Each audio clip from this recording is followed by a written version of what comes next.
Good evening, everyone. How you doing tonight? Good to hear it. I'm doing really great because the Padres pulled it off in the ninth inning with a walk-off home run from Tatis. So that makes this a really good night. I did everything I could from not putting on all my Padre gear. So let's go ahead and call this meeting to order. And tonight the invocation will be given by Pastor Steve Usinoven. Say that 3 times real fast, everybody. But yeah, I know. And so, you from North Dakota? I'm not. No. You're not? No. Where are you from? From Laguna Beach, California. How the heck did that happen? Yeah. That's like a fish out of water then. Yeah, from close by, but happy to be here now.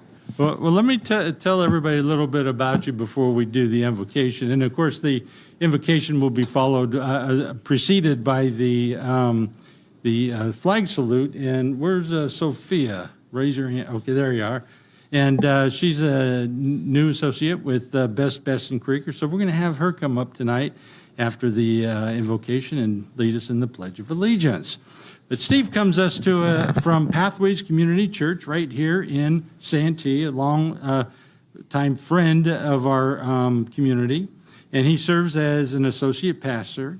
He joined Pathways last year and oversees the church's youth and missions ministries, preaches regularly, and assists with strategic planning.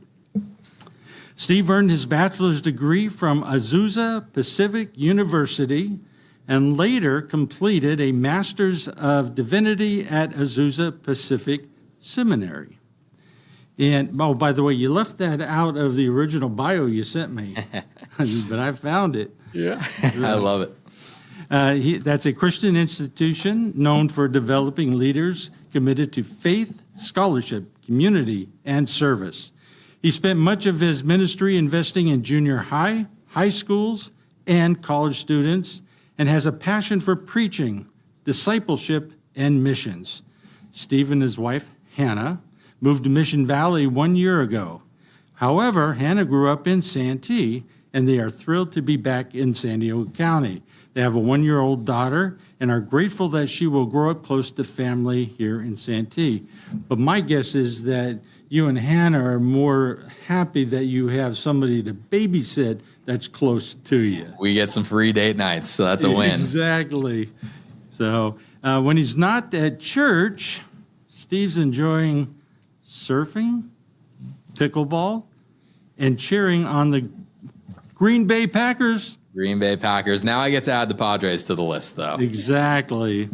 Yeah, so we want to thank you for being here this evening. Please pray for the United States of America, the great state of California, the city of Santee, and of course this council for making wise decisions. So everyone, please rise for the invocation followed by the Pledge of Allegiance. All right, let us pray.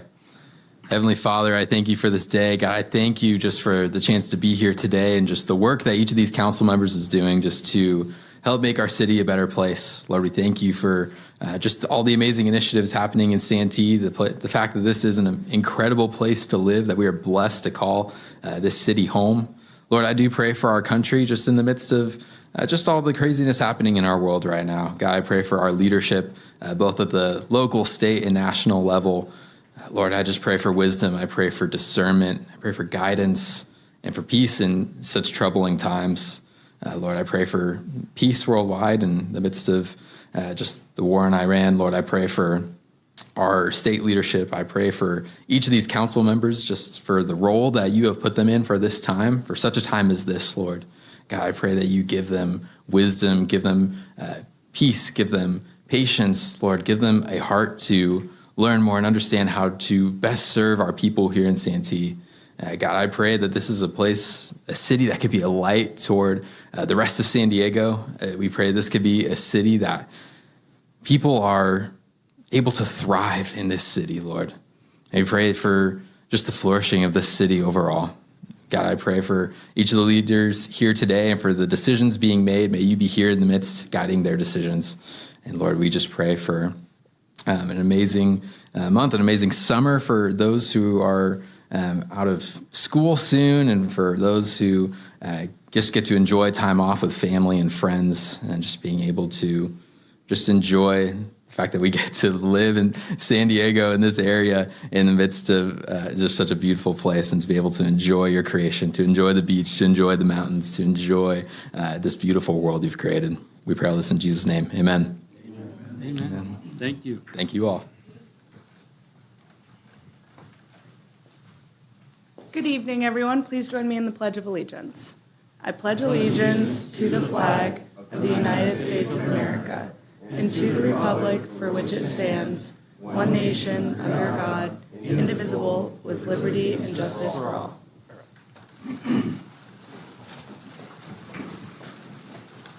Steve, make sure you say hi to Grandma and Grandpa Carlisle for me. Will do.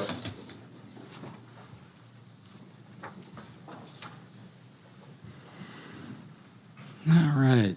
That takes us to our consent calendar. Items to be added, deleted, or reordered. Vice Mayor? No. Laura? Mr. Mayor, I'd like to hear item 8 before item 7 this evening.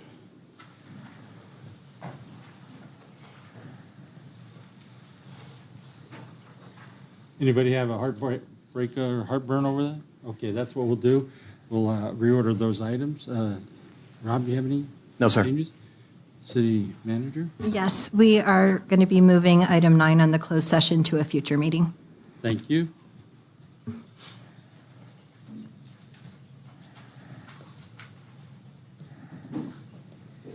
City Attorney? No changes, Mayor. Okay, thank you. Any speaker slips? No, Mr. Mayor. Thank you very much. Then I'd like to have a motion to So moved. pass consent calendar. Have a motion. Who was Second. that? Oh, that was Rob made the motion, second by Koval. Please vote. Motion carries unanimously. Thank you.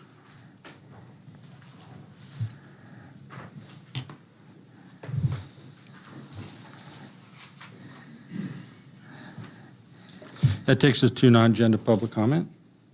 The first speaker we have is Brenda Hammond. Come on up, Brenda.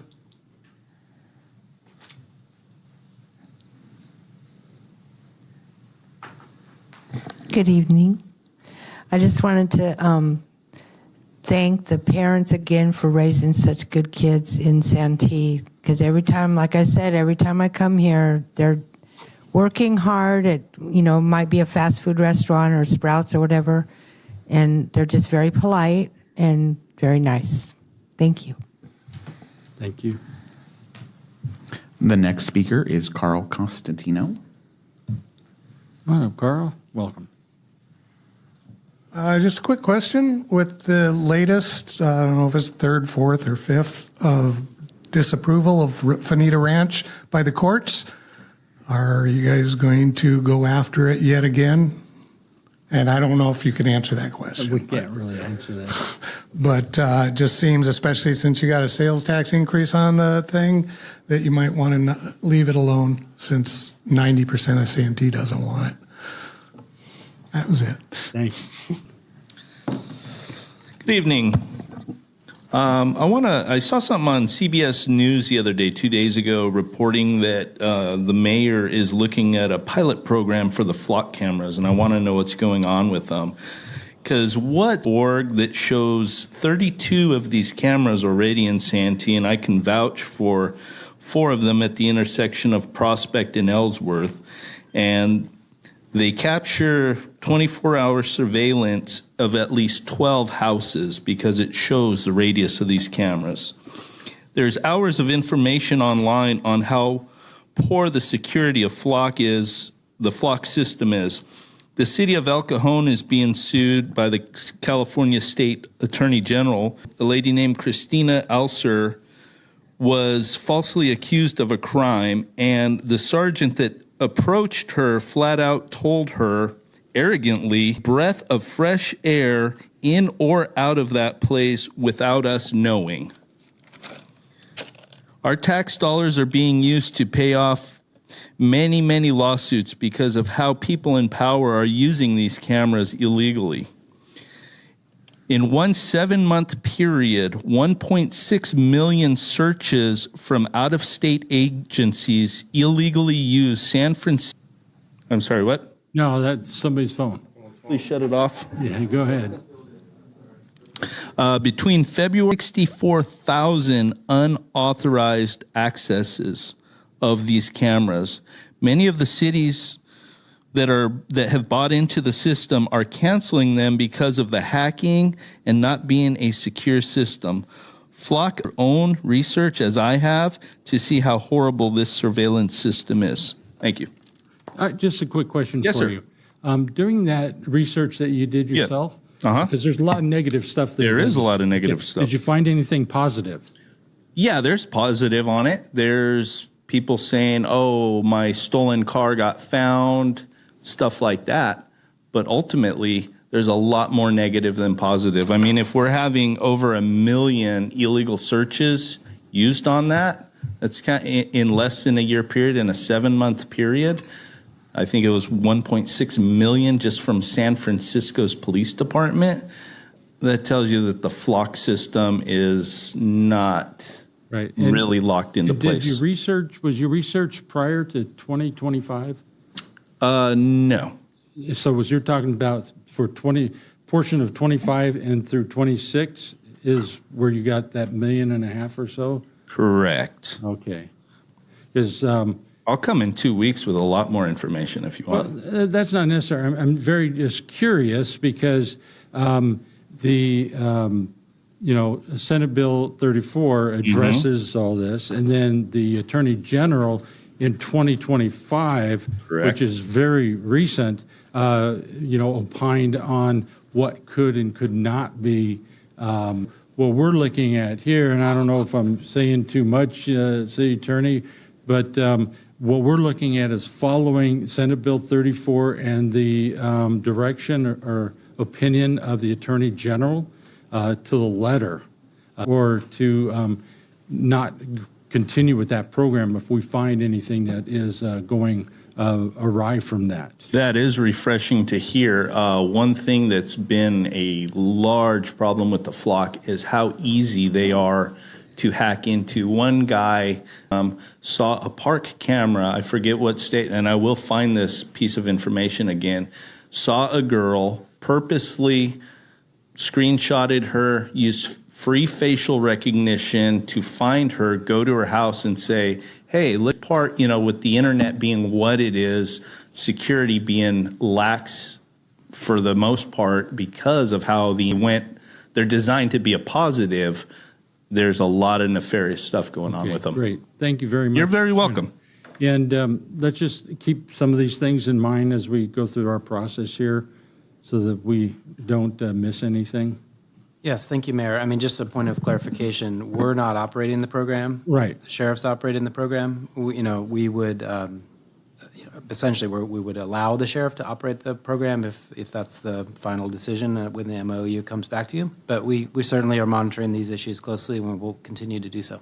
Great. Thank you very much. The next speaker is AJ Toda. Well, Staff, fire, sheriff. This weekend we had Santee Summer Nights, and it all happened that we do it. So the frustrations that it caused for Madeline and a number of others who had to struggle through this didn't result in professional quality Renaissance fairs. So people know ESCO. People knew Coronaburg before it left. Some of these issues. It was a big investment from our community groups that were participating as a first. If you saw some of the KUSI and Fox 5 clips on it, Santee's got some new, community entertainment came out, and so we want to continue to build that momentum. So just fantastic stuff going on. They are encouraging us now not only to rinse and repeat for next year, since we've gone all through this planning and machinations to make it safe and enjoyable. But we are now proposing to look at a medieval Valentine's to extend even more of opportunities. A lot of people are excited about that one. We will look into it, but we want to draw more community service groups into it. We Santee Community Foundation, and we're looking forward to our business in Santee, our fun in Santee, and in the place, great place we have to live in. So thank you very much to everybody who helped. Speaker is John Hosick. Good evening, City Council and Mayor and staff. So I'm actually going to touch on a couple things real quick. So I was presented with the Santee Lakes Foundation the patriotic porch for our mobile home community to be involved, which was really refreshing. So thank you for the Santee Lakes Foundation for that and allowing our mobile home community, because it's different. Like the rules are different. You can't decorate the same. There's some restrictions. So to be able to actually have that, encouraging and supporting that. We have right now between 20 to 25 donation sites already lined up. We have Barnes & Noble the last 2 weekends of July. We'll be there in person, and we'll have a book fair. The sent out to students. They're going to end up organizing and doing that on the day of the event, so that's kind of something nice to see in. There was a lady that made hundreds of keychains to give out to students. We have another person that may give out stuffed animals to whatever they have to our first graders or kindergartners. And lastly, we renamed the Buddy's backpack, obviously in honor of Buddy. And one thing that I really want to touch on, and I really want to thank the Santee firefighters and the Firefighter Association. So it took me 6 years. We had, the food pantry was very critical. And it was a Wednesday, I think, when Buddy had the stroke, and it happened to be the Firefighter Association. And they said that they had a food to donate. And at that time, we were having a hard time getting food because the story, Buddy had done an interview for a news story that day, but the photographer couldn't show up to actually capture that day. And it was that story, and only that story, that made it into Buddy's hospital room. Not flowers, not balloons, not even myself. That story was read to Buddy. And then he went from a patient to a person.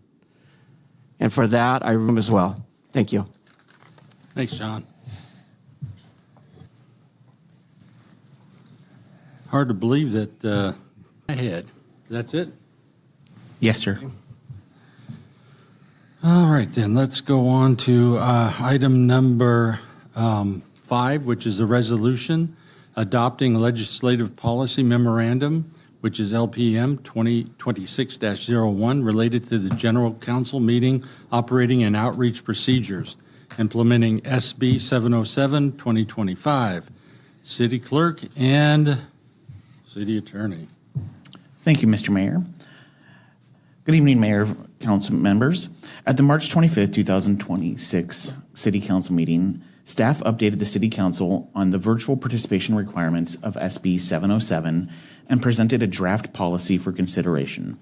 Following direction, the city will be implementing two-way telephonic participation starting July 1 to meet the bill's standard. A revised draft LPM 2026-01 for council consideration.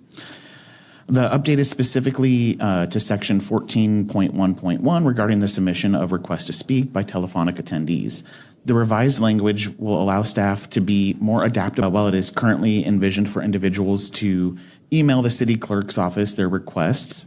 The updated language would allow for other options to be used in the future, such as online forms, should they prove to be reliable or more efficient for staff. Beyond the changes made to the public participation at City Council meetings, SB 707 also calls for updated meeting information, expanded outreach, and potential agenda translations into other languages. In reviewing census data, Santee does not meet the thresholds requiring the city to publish its own translated agendas. However, a public space for community members to post their own translations must still be created and provided. As noted at the March 25th City Council meeting, the draft policy implementing SB 707 is now returning as part of an update to the former LPM 2019-1. In reviewing other aspects of the former policy, staff recommends eliminating group presentations as they will be difficult to administer fairly with remote participation. We're also clarifying procedures for non-agenda public comment to ensure equal treatment for all speakers as required under the SB 707 while keeping our city council meetings accessible, fair, and efficient. Staff's recommendation is to adopt the resolution, and we are available for questions. We have any speaker slips? No, sir. Great. Council, any questions or comments? Laura? Thank you. Mine are logistical, I think. My first recommendation is to make separate email channels for comments. And obviously it goes to the same group of people, but don't use city clerk. Just call it something else. That way you can separate them easily from just general contact with your office. Pardon me?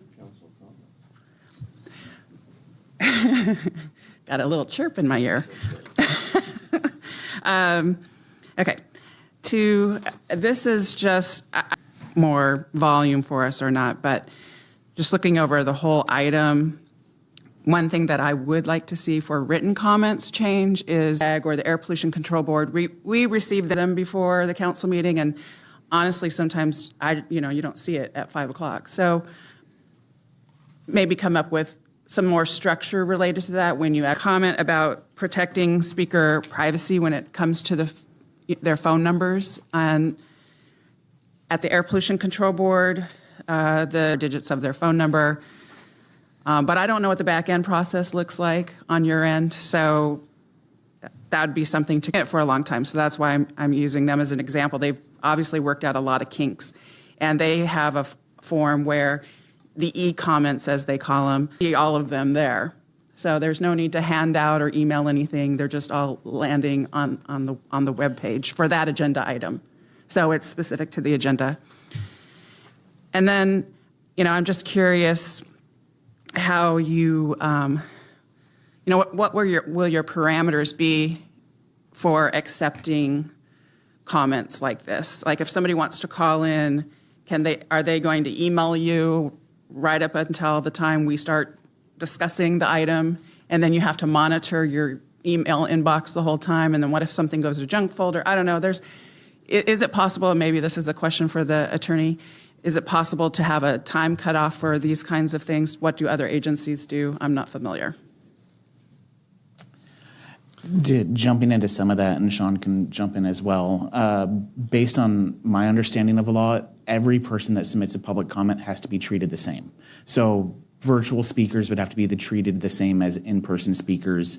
Currently, under our policy, individuals are welcome to submit speaker slips up until the item is called. So if we're going to have that for our in-person policy, our virtual policy has to match that.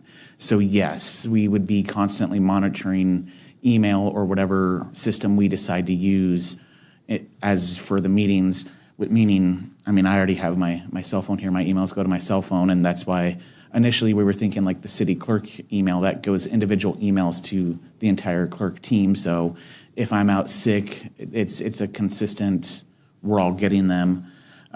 Stacy, my envisioning in the future, would have a little laptop or something here so she could continuously monitor as well. So we have my verbal here for options. To give an example, our current website, to my understanding, doesn't allow for like a normal form like our previous website. We use MailChimp. We use MailChimp for submission of boards and commission meeting applications. They used to go to an inbox for us directly, and then something happened and it broke along the way. So now marketing forwards those to our staff. So bring up the APCD board and their agendas. I do believe that's part of their agenda management software. So as we look at those options in the future, absolutely that would be a consideration I would love to have for our own. It would save a lot of staff time of having to review, redact, and post information. I don't know if people pay attention now, but when we do receive written comment, we do redact, and doesn't serve the public good, but letting that person speak does. So that's my understanding. Sean can correct me if I'm wrong on that. No, I think you've responded perfectly. I think the bottom line is the policy that's before you complies with the law, and then the reality is going to take a while for the clerk to just work out those bugs. I'm sure there's going to do it. I think your comments are all well taken, and they're really more for James to sort of work through. I just realized I missed one. My intention, if the person provides a name to go with their phone number, would not to be their last four of their phone number. Given the examples that I've seen in the back that we've tested so far, we should be able to see that number, and we can unmute that number and just say the person's name. There shouldn't be a need unless they don't provide a name to be identified as, and they can identify however they so choose. So, Formerly known as Prince. exactly. James, that's a great example there. At Sandag, there are people that will call in and not give a name, so the clerk will only call the last four, the phone number, and it seems to work very well. And then some people tend to identify themselves once they get online, kind of, messes up their whole idea, I guess, but that's just, that's not us. Because, I remember the days when everybody came up there that we wanted their name and we wanted their address. Do you live in this city and stuff like that? And that went by the wayside. And it hasn't really made any difference in the way we accept testimony or respond. So you're right, though. Work through it, see what happens. I think the idea of looking at the agenda software you talked about might be helpful. So that's what I have to say. Anybody else? Rob? I'm just still frustrated. This is another state unfunded mandate. This is costing the city of Santee even more money. We've got to now invest in more software that we otherwise didn't have to. We have to put together more services, bring in more staff to be able to handle this that we otherwise didn't have to. And it is another mandate by the state that but they don't give us the funding for, and we've got to find the funds to do this now. So this is the type of stuff that just frustrates the heck out of me when we continue to have these things, and the general citizenry doesn't understand, is just not privy to every meeting. Like, they don't have the time to watch every single city council meeting and understand all these different little things and how they each add up year after year after year, but the income doesn't increase year after year after year to keep up with it. So it's another frustrating issue, and thank you, James, and Sean, for putting together a good presentation and trying to go through this as diligently as possible. We appreciate you guys. It's just it's frustrating as a council member. Thank you. Yeah, by the way, I think some of that frustration is because those unfunded mandates are actually required to be funded by the state constitution, but they just, basically salute and walk away. So, anything, Dustin? Rob? Ron, I'm sorry. Whatever his name is. So you're telling me that on our website that we spend a lot of money for, and we've spent a lot of money over the years, that we do not have a way for somebody to email a comment to us? My understanding, I know our former website actually managed an email list as well. We could email distribution directly from the website. When the new one came online, we moved over to MailChimp because that functionality wasn't available. I don't know specifics. I wasn't a part of the group for it, but I know that was something that changed when we updated our website. There's this thing called a comment, and every one of us have it on our websites. You make a comment, and it goes to your email. We can't make a form that does that. Anybody listening? I'm listening, and we will follow up on it. This is the first time I think I've heard that, so I will follow up. Well, I know I get emails from the website because I probably get about 100 a day, spam. So something has to be working. So, okay, I think that's it. So I'll make a a motion. Okay, a motion by Ron. Is there a second? Second. Second by Dustin. Please vote. Motion carries unanimously. Thank you very much.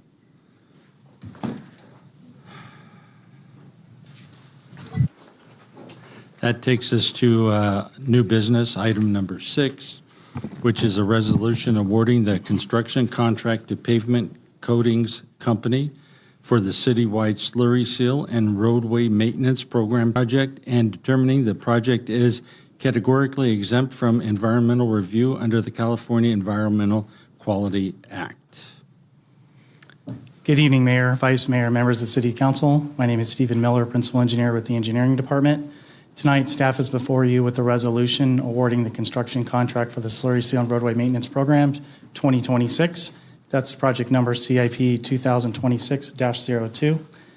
I want to start with a brief history on this pavement resurfacing program. This is the program that we do annually in the city that does more of our lighter maintenance of road rehab and rehabilitation work, which is slurry seals, patching, cape seals, as compared to our pavement repair and rehabilitation program that City Council awarded on the May 13th meeting, which handles more of our large, more expensive reconstructions and roadway repair contracts. On May 21st, 2026, the city clerk received 6 bids and completed a bid opening. The low bid was submitted by NEMA General Contracting. It was deemed non-responsive for the bid failing, or the bidder failing to submit the required addendum number 2 of part of the bid schedule. When we put this project out to bid, City Council did authorize the addition of Carlton Oaks Drive at the May 13th meeting to be added to this contract. We issued an addendum the day after, and the low bidder neglected to fill out the bid forms that were required that added that scope of work to the contract. So therefore, staff deemed as a non-responsive bid. The lowest responsive and responsible bidder was submitted by Pavement Coatings Company in the amount of $1,044,817.21. That was 26% lower than the engineer's estimate. That's good news. We had added some costs on this estimate, assuming the war in Iran was going to add additional oil costs to this contract. We did not see that, so we were very happy to get those bid results in. And staff recommends City Council award the construction contract to Pavement Coatings Company. Additionally, staff recommends City Council authorize change orders of the amount not to exceed 260 additional change order balance to do additional work and get into the forecasted residential neighborhood zones for next year. That would be the Northcote and Meadow Terrace neighborhood. We'd get ahead of some of the required concrete curb work, the cross gutters. This slide here is showing the bid results. Our estimate was $1.4 million. We had a bid range of approximately the low bid of $1.04 million all the way to $1.6. I'm kind of excluding the bid submitted by NEMA General Contracting because they basically left out the cost associated with doing Carlton Oaks Drive. The street list in this contract, we'll be doing Medina Drive, Pebble Beach Court from Pebble Beach Drive to the end of that street, Pecan Valley Drive from Medina to the end, St. Andrews Drive west of Santee Lakes. The contract that City Council awarded for pavement repair and rehab, that had a lot of the streets in this neighborhood that required reconstruction and heavy overlay. Residential Zone BN, this is at the northeastern area of the city, kind of north of Santana High School. It's a small residential neighborhood comprising of 2 streets that needed very minimal patching, very minimal crack sealing. It's ready to go. It's the type of neighborhoods that this type of contract is perfect for us to extend the service life. So that's Delia Lane and Melanie Court. Essentially from West Hills Parkway to Carlton Hills Boulevard. Magnolia Avenue from Mass Boulevard to Walker Trails Drive or the San Diego River Bridge crossing. Mission Gorge Road from Town Center Parkway to Magnolia Avenue. Prospect Avenue from Cuyamaca Street to Magnolia, and Town Center Parkway from Cuyamaca to Mission Gorge. These sections of majors are going to be getting crack seals. We want to button up the cracks, hold the streets together until we can get down to them in a couple of years. It's also going to be very beneficial with whatever this forecasted super El Nino is going to be. It's going to really help button up the majors, help prevent potholes, which is a significant tax on our public services staff to address those in the rainy season.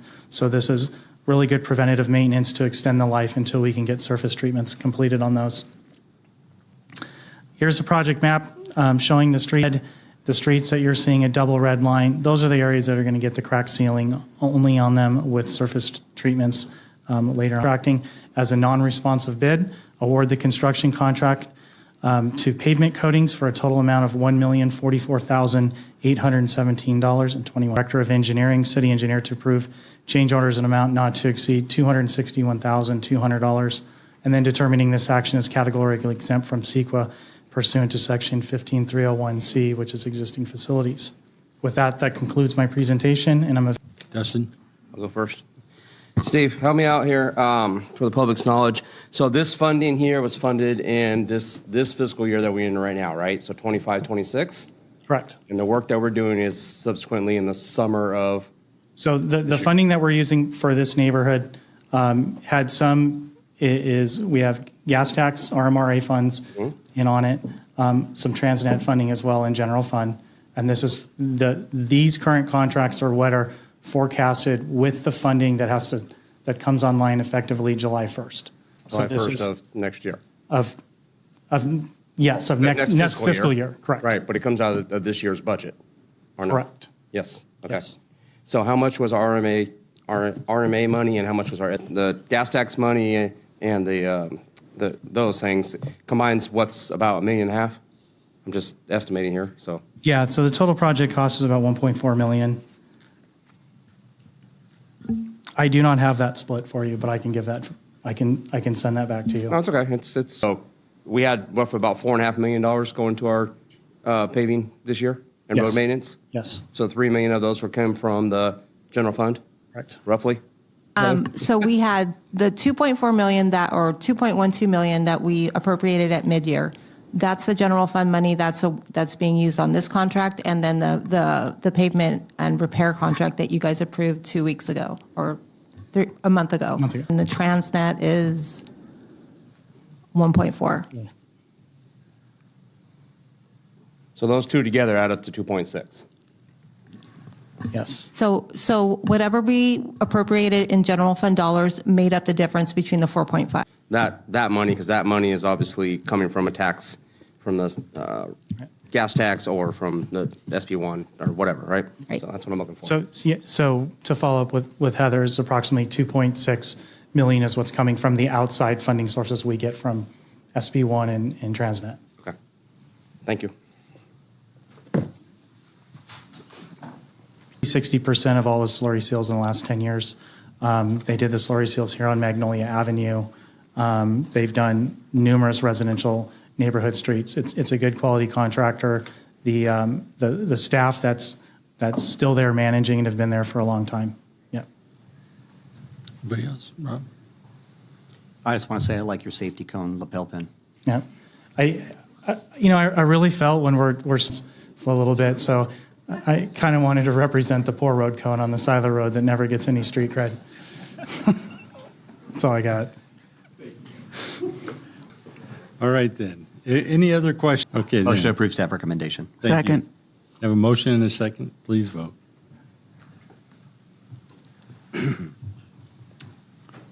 Councilmember McNellis, would you lock in your vote? It's not working. It's not voting at all.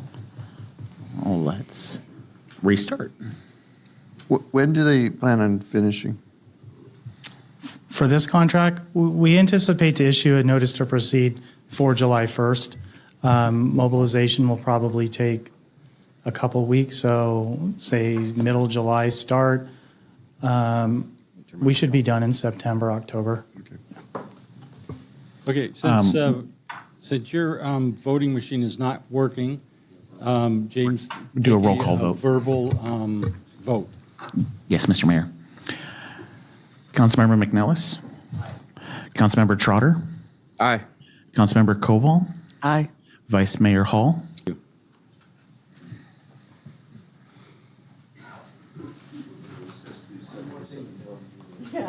Yeah.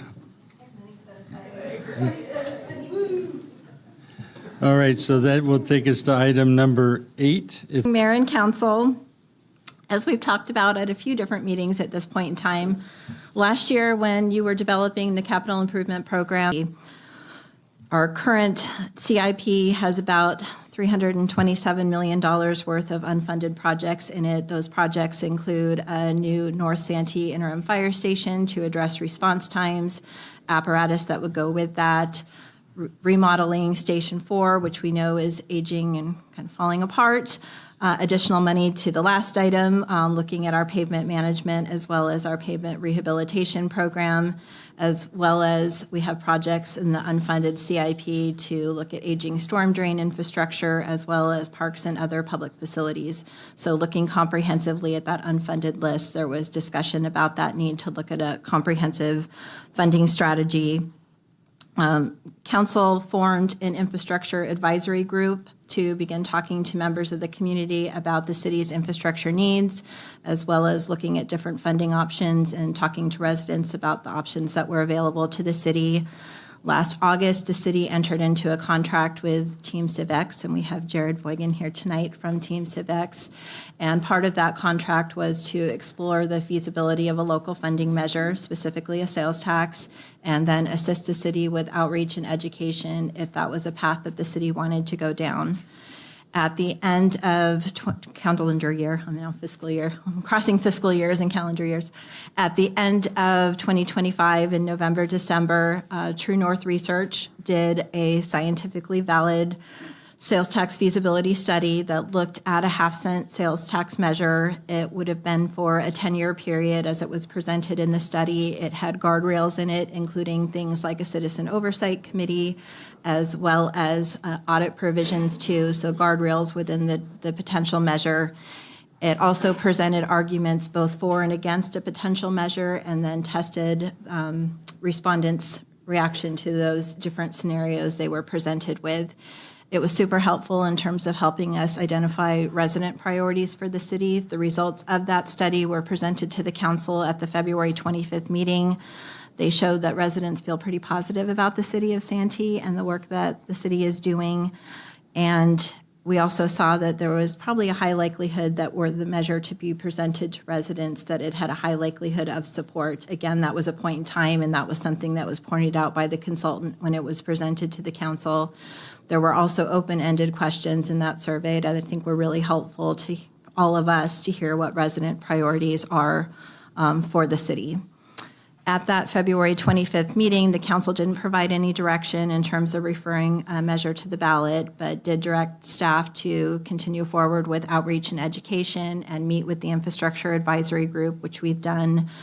We continued that education and outreach. We looked very carefully at that half-cent sales tax measure and what it would potentially generate in terms of revenue and our ability to really address that $327 million in unfunded projects and address the priorities that residents identified in the study, and determined that a full cent versus a half cent would really allow us to more comprehensively address that list of projects that I talked about. We knew we tested in that sales tax feasibility study for a half cent, so we felt pretty strongly that we didn't want any perception of a bait and switch, that we tested for half cent and then potentially council would refer a full cent to the ballot. So we did come back to council at the beginning of May and asked to amend that contract with Team CivX to do a second sales tax feasibility study and test the feasibility of a full cent.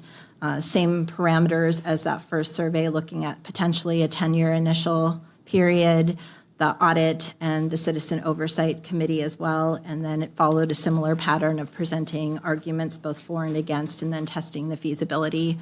One of the things council also brought up when we talked about doing the second study was somehow weaving into the questions whether the half cent or full cent would make a difference in terms of how people responded to the survey.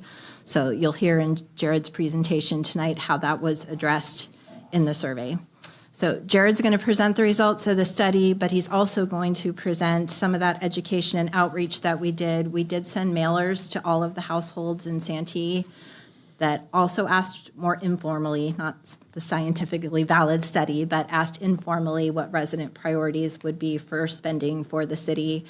And we've had great participation in that. We've received almost 1,000 responses back from residents. So he's going to share that informal feedback from residents as well. And I think the feedback we got there is also pretty consistent with everything that we saw in the surveys in terms of what priorities are for the residents in the community.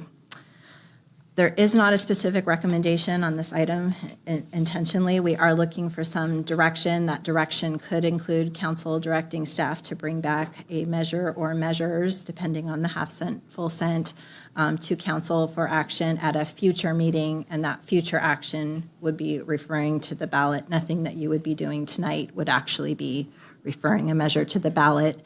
As I pointed out in the staff report, the registrar of voters drop-dead deadline for getting a measure on the ballot would be August 7th. At this point, we have 2 more regular meetings of the council scheduled before that date. We have June 24th and we have July 8th. The council had already canceled the July 22nd meeting, but my understanding is you could take action at a special meeting if that was something that you wanted to do too. So with that, I will hand it off to Jared to go over the results of the study and what we've heard back from residents. Thank you, City Manager, Mayor, members of council.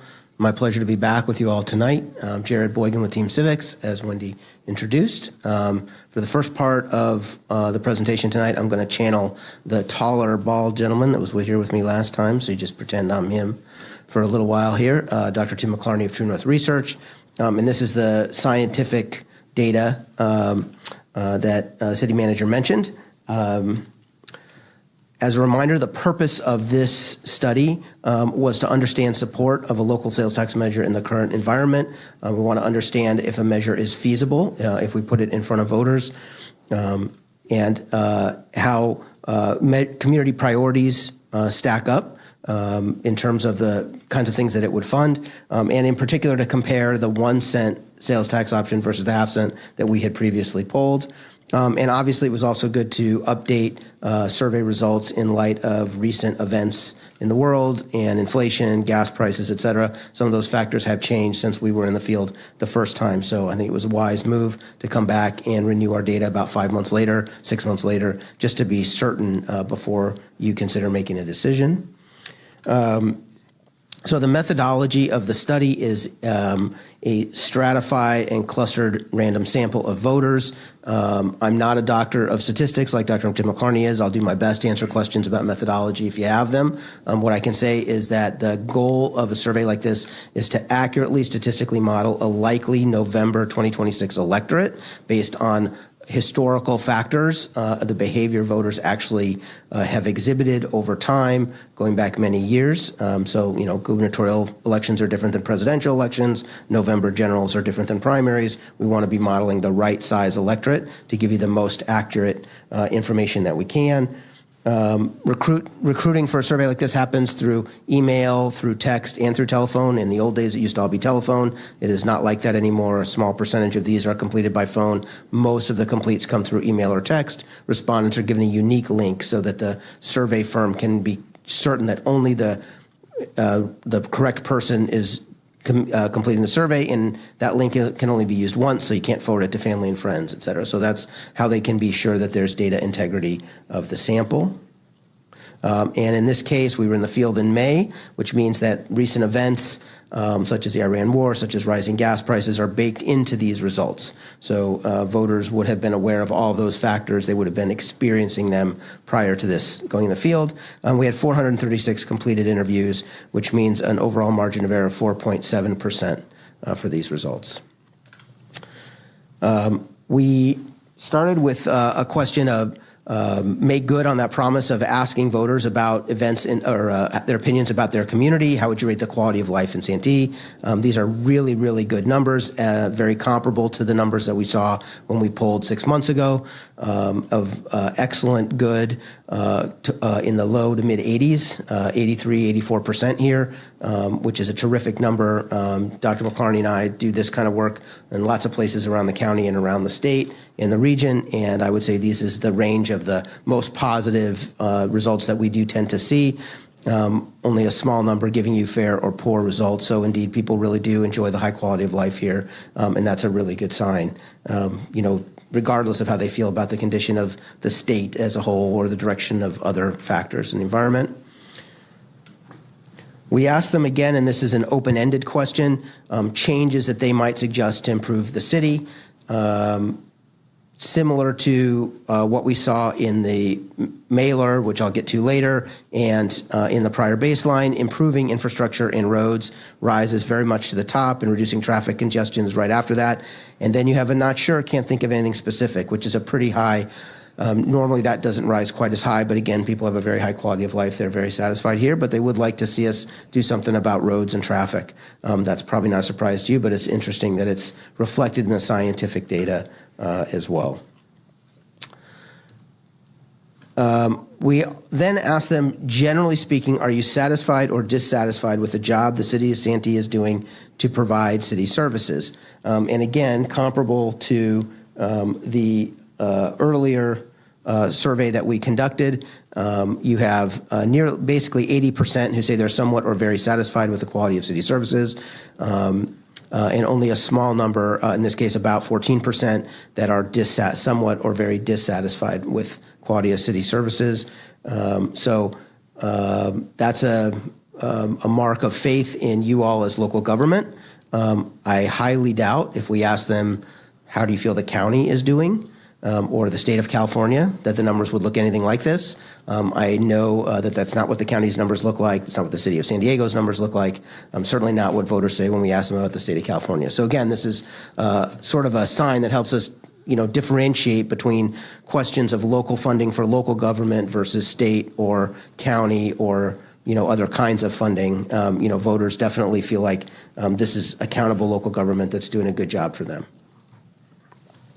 And then we get right to the initial ballot test to provide funding for City of Santee services and infrastructure, such as fixing streets and potholes, keeping streets, sidewalks, parks, and public facilities safe, clean, and well-maintained, repairing, replacing aging infrastructure and storm drains, local traffic management, and fire protection, paramedic, crime prevention, and 911 emergency response. Shall the City of Santee's ordinance establishing a 1-cent sales tax be adopted, providing approximately $14 million annually for city services for 10 years, with independent audits, citizen oversight, and all money locally controlled. This is the legal form of a ballot question of this nature. It's very similar to the one that we asked 6 months ago, obviously with the key difference of it being a 1 cent and $14 million instead of a ½ cent and $7 million. And here are the results. So at that initial ballot test, we had 31% definitely yes, 29% probably yes, for a total of 60% yes, 19% definitely no, 12% probably no, for a total of 31% no. As a reminder, in the earlier study, we had 69% yes, which was evenly split between probably and definitely yes. So we're about 9 points below where we were for the ½ cent when we tested that. In the state of California, for a general fund tax of this nature, we need a 50% plus one majority to pass. So even though we're 9 points lower than we were for the ½ cent survey, we're still 10 points above what we would need for a measure to be successful.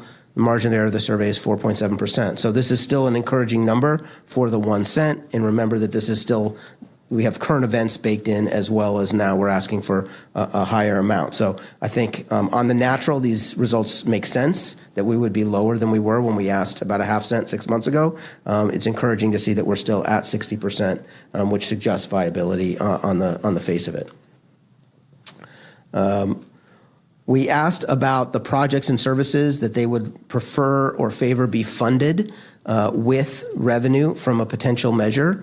And again, this can be compared to what we asked in the baseline survey.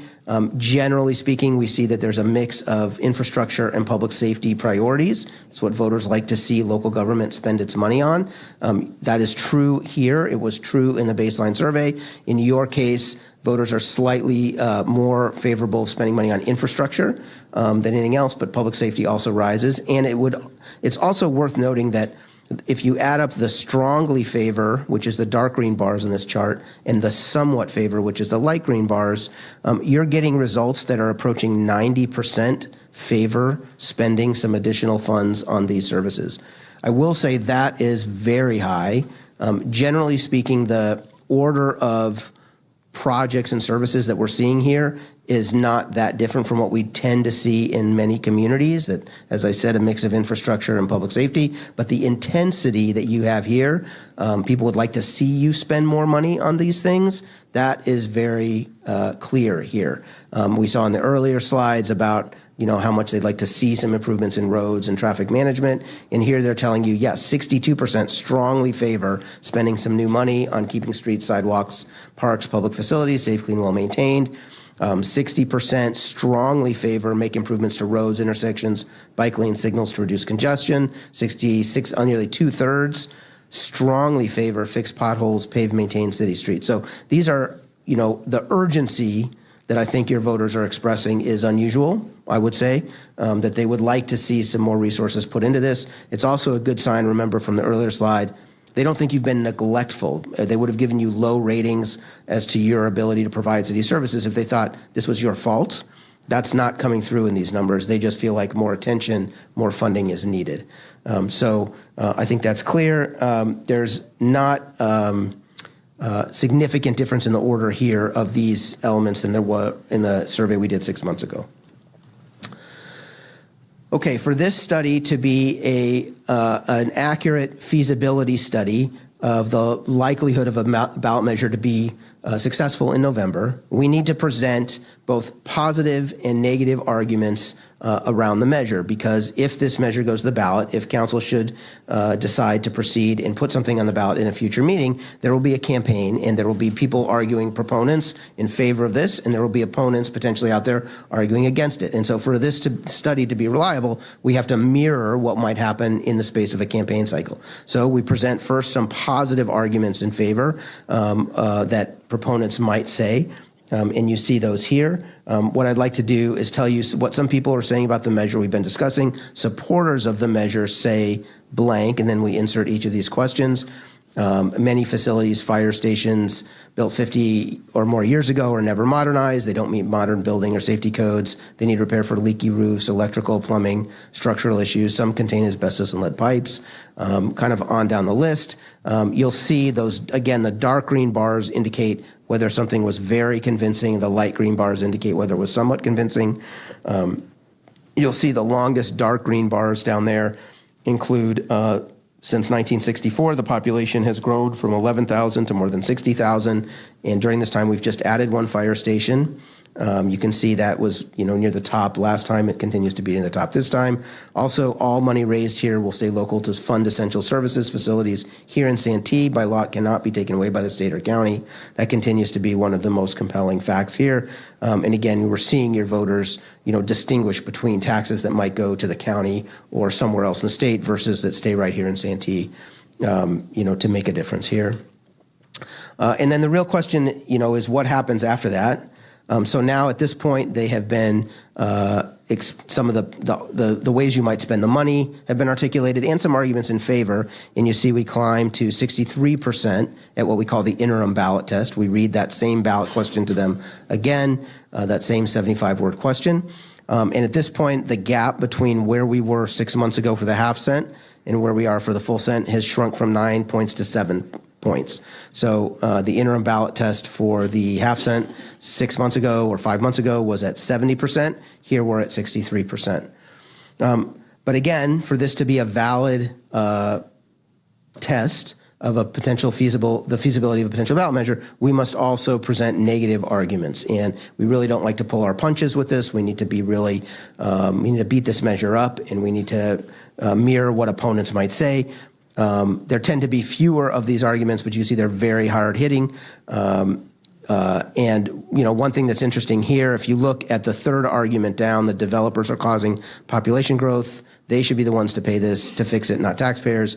That was the top rated argument when we did this 5 months ago, although the number was still the same, about 40% very convincing, 27% somewhat convincing. It still was in about the high 70s at that time. But two arguments have leapfrogged it in the intervening 5 months, which are both basically related to inflation and it's not the right time. So those arguments are now stronger. But the real question is what happens after we beat it up with these negative arguments? Is our measure resilient? And we land here at 58% definitely, 30% definitely yes, 28% probably yes for a final ballot test of 58%. Reminder that we need a simple majority for this to pass. And I'll point out that in the baseline survey that we did 5 months ago for the half-cent sales tax, we finished at 63%. So now the gap that was 9 points went to 7 points is now 5 points between the 1 cent and the half cent in terms of comparing those two sets of numbers from where we were 5 months ago. And we did ask one more kind of follow-up question, which is to say, well, what if the measure I just described to you raised sales tax by a lower amount, 0.5% instead of 1%, just to see, again, give us a final sort of baseline of comparison between the 1 cent and half cent option. And you can see we pick up just a little bit there of folks who move. The 58% who said yes at 1 cent are not asked this question because we already know that if they're a yes at 1 cent, they're likely to be a yes at a half cent. That's the 58%. We gain about 5 or 6 points, putting us at about 64%. And that is basically where we landed in the baseline survey at the very end. The final ballot test at a half cent was 63% 5 months ago. So they line up pretty nicely. The numbers are fairly consistent by the end of the survey. After we present them with negatives where we emphasize bad timing, inflation, growth, other issues. So I think as a true up, it's a good indicator that your community's perception of the need for local funds and their willingness to entertain a measure like this is pretty stable. So we'll move to key conclusions here. The results are a little bit softer than we found in the baseline survey back in December of 2025, which we expected, given that we are testing a higher tax rate, as noted, 1% instead of a half cent, and that the macroeconomic and political climate has deteriorated, and inflation and gas prices, et cetera, going up. So even with this drop and the challenging backdrop, we're still testing well above the simple majority at all 3 ballot tests, the initial test, the interim test, and the final test. So that is encouraging. There are some challenges and external factors, obviously. We saw that opposition arguments do resonate. We know that the macroeconomic environment is what it is, and certainly I wouldn't be one betting on things to just get better by November. I think we should expect that we're in a tough climate, and that's the reality that we're in. And then obviously, we have a hyper-partisan November election coming up, and that can be divisive around, for political measures. And it's unclear what the turnout might be this November. The last Trump midterm did see a surge in turnout beyond what gubernatorial elections normally experience. We also have an open governor's race. So, when we have reelecting an incumbent, that tends to be the lowest turnout that you see. When it's a contested race, that tends to drive us sort of in the middle range of turnout. And we did see a lot of interest when President Trump was in the middle of his first term in voting in those midterm elections for Congress. So my guesses will be somewhere between that typical gubernatorial election and the President Trump enthusiasm, because he does create a lot of enthusiasm among various groups of voters for various reasons. So that concludes this portion of the presentation for the scientific survey. Maybe I should pause here and take questions on this before we transition to some of the non-scientific but qualitative feedback we got from the mailer that we sent out. Any questions about the survey data, the scientific data? No, go ahead. Okay, all right, we'll carry on then. Okay, so now I'm myself again, I'm shorter of hair. All right, we're gonna transition.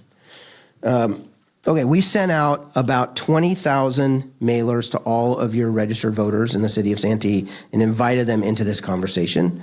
We laid out what council and city staff is thinking as we're exploring a potential ballot measure. It'd be a half cent or up to 1 cent. Actually, that's how we said it in the mailer, up to 1 cent local sales tax, because we hadn't decided yet whether we were talking about a half cent or a 1 cent. And the funding would go to these kinds of things. And, what do you think? Please tell us. And you had, as city manager stated, nearly 1,000 people took time to respond. I'll point out that between the baseline survey that we did in December, the tracking survey that I just presented, and then the comments that we've heard directly from about 2,000 residents, which is about 5% of your registered voters. There might be a little overlap between the polling and the mailers, although I don't remember anybody self-identifying in any of the comments that we read that, oh, I got polled on this also. I don't remember any of those comments. So it's likely there's not a lot of overlap, but somewhere between 3 and 5% of all of your registered voters have actually had a direct conversation with you about this, which is a very large percentage actually. As a percent of response to a piece of mail, we sent out 20,000 mailers. You do have about 40,000 registered voters, but about 20,000 mailers, nearly 1,000 responses at about a 5% response rate. That's more than double what we would typically see. So really good response, really good participation. A lot of people care to share their opinion.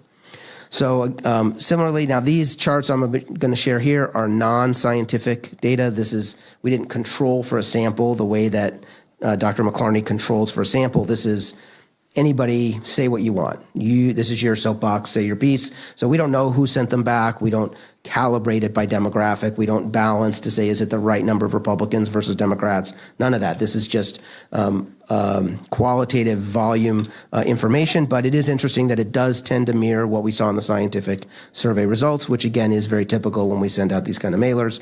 So you can see that about 70% of folks indicated that it was a very high priority to fix potholes, maintain city streets. 75% quick responses to 911 emergencies, including fire protection, paramedic services, and new fire station where needed.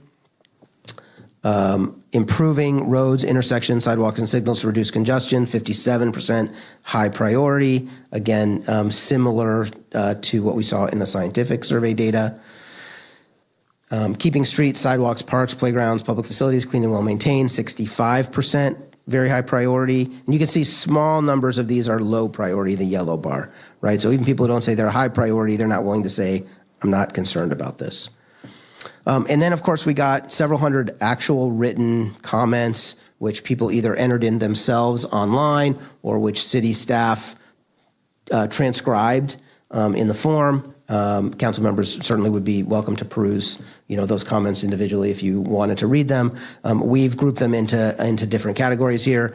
You can see that we did get, about 100 of them or so, a little more than 100 of them about taxes and spending. Not all of those, interestingly, were no, don't raise my taxes. Some of them were about, questions about the city budget, or I would like to see the city have more money. Probably most of them, I'd say 80 to 90% of them were don't raise my taxes, but that's not an unusual number. So if we got about 1,000 responses, 900 and some responses to get about 100 or so that say no new taxes, that's, not unusual for a survey of this nature or for a mailer of this nature. And nothing that I would say changes my thinking about the political surround here. It's interesting, again, the roads and traffic by far the most impactful thing, and we've seen that at several points throughout all of this polling. We saw it in the open end, both in the baseline and the tracking survey. We saw it when we listed the projects and programs you could spend the money on, that it rose to the top. We saw it in this qualitative survey that it was fixing potholes and improving traffic congestion that rose near the top. And here in individual comments, by far, this was the most common theme we saw. And then you see other issues kind of indicated here around safety, growth, homelessness, et cetera, summarized by category. And then I'll get to my final slide, and then we can take questions on any part of this presentation. This slide will look familiar to you from the last time I was here. This slide summarizes for us when we work with cities like this to think about a potential ballot measure. There is a way to do transparent, engaging, constructive planning, and we consider it to be best practices before a city council such as yourselves actually entertains putting something in front of your voters. And there are 3 distinct phases and milestones: testing the measure, which you've now done twice with a scientific survey and understanding kind of what your real needs are, understanding, various tax rates. We've done some modeling for that, obviously, with a half cent and the full cent, thinking about election timing.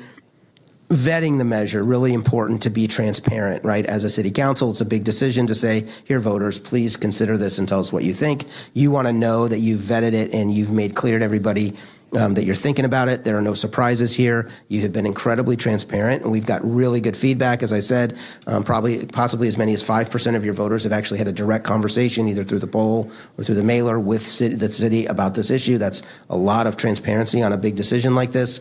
We have not seen anything in that communication that tells us anything different from what's in the scientific survey data. I'll say that there's also been very constructive conversations with the Taxpayers Association and city staff, with the Chamber of Commerce and city staff, and many other kind of important local stakeholders and opinion leaders. So those conversations, in addition to sort of a mass mailing to all voters, kind of talking to stakeholders who have more insight, deeper questions, that kind of engagement has also taken place. And then finally, the last step would be, if directed by council, for us to build a resolution and ordinance that reflects council's wishes and community priorities. So we have, really believe that the city has checked the boxes of best practices for the first two of these milestones. And then you'll see the last column on the slide is under the yellow arrow for when. That cannot be city-funded work. That would have to be privately funded advocacy work. And I will say one thing about this, all the information we've seen tonight, is that while I'm very positive about the chances of such a measure to succeed, even in the current political climate, certainly that would require an advocacy campaign of some kind to come forward and pick up the baton. The city, once this is on the ballot, you sort of can tell your voters what you've decided. That's it. It's in the voters' hands now. It's your choice, voters. And so it is important for something like this to be successful that somebody be out there advocating for it. And I think that's a factor you should probably weigh in your own decision making is somebody out there to do that. But, with those conditions satisfied, Dr. McClarney and I feel comfortable recommending that you proceed to the ballot with either a half cent or a 1 cent measure, as is the council's preference, with an understanding of, an advocacy committee made of, volunteers, privately funded, to come forward and pick up the mantle. We think that there's a high chance of success of such a measure this year. And that concludes my formal presentation. Great, thank you very much. I do have a speaker slip. Keith Onemo. Welcome, Keith. Hi. I had a speech, and now I'm going to wing it because you gave a lot of data that I could not find online earlier. And that was kind of the first question, as just kind of average citizen, where can we find this information online to review all the data, all the tables, all the surveys, the questions verbatim, what was done? I went to the Civics website and I didn't see a link. Maybe I just didn't spend enough time there mulling around trying to find it. Maybe it's just not there. If it's scientific data and it has lots of numbers and graphs and formulas and whatnot, requires there to be able to be review by other people to check and see and validate that it is real, that it's not some sort of figment of other people pushing buttons, adding information that shouldn't be there. That's pretty much it. Thanks. Thank you. Before we go ahead. Thank you very much, Keith. Do we have a place where people from the community can access all this data and look at it and kind of digest it themselves? Well, all of the information from these presentations can certainly be posted on the city's website. They wouldn't belong on my website, but they would belong on your website as a city. I think that can be posted, and it's possible to get a more detailed report, if you like, from the survey firm, Dr. Tim McClarney. That's possible to do and to make available to the public if you like. That's, can be done. Oh, that's great. And that was an excellent question because I agree. I mean, it's easy for me as a Santee citizen to say, well, look, these guys, they paid money to this group to tell them what they want to hear. And that's what I would think. Well, that's, So you know what, having that's having exactly that what I was information thinking. available so everybody can see it in real time, I think is the only way this ever gets done is if there's complete transparency. I mean, we've talked about this.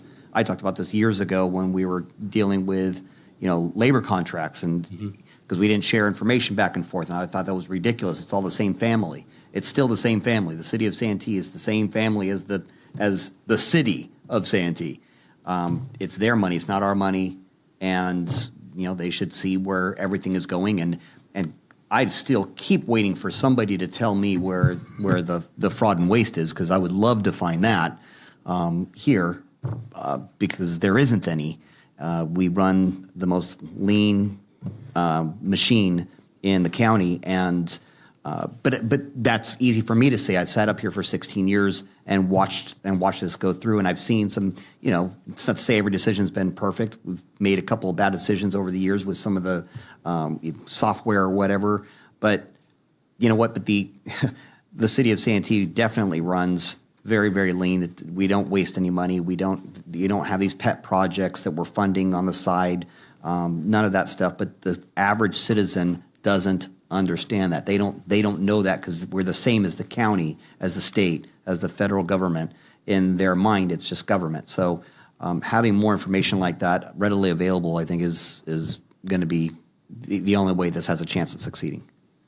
It's funny because one of the questions I was going to ask, and I don't mean anything disparaging, but how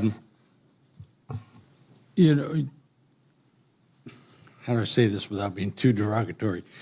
But like Rob said, we paid you for this information, and it's in your best interest to give us good information and then hire you again to put together, or have this private organization to hire you as a consultant to work on the campaign. So in so many ways, there's so much for the consultant to gain and so much for the rest of us to probably lose.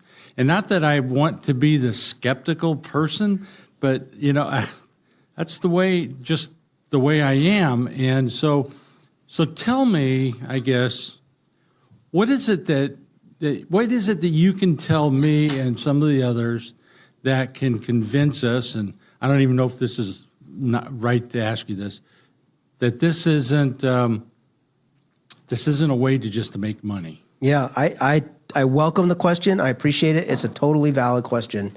And look, if we weren't all good Americans here, we wouldn't be skeptical of our government and the people that come up here and tell them stuff. That's what makes us good Americans, right?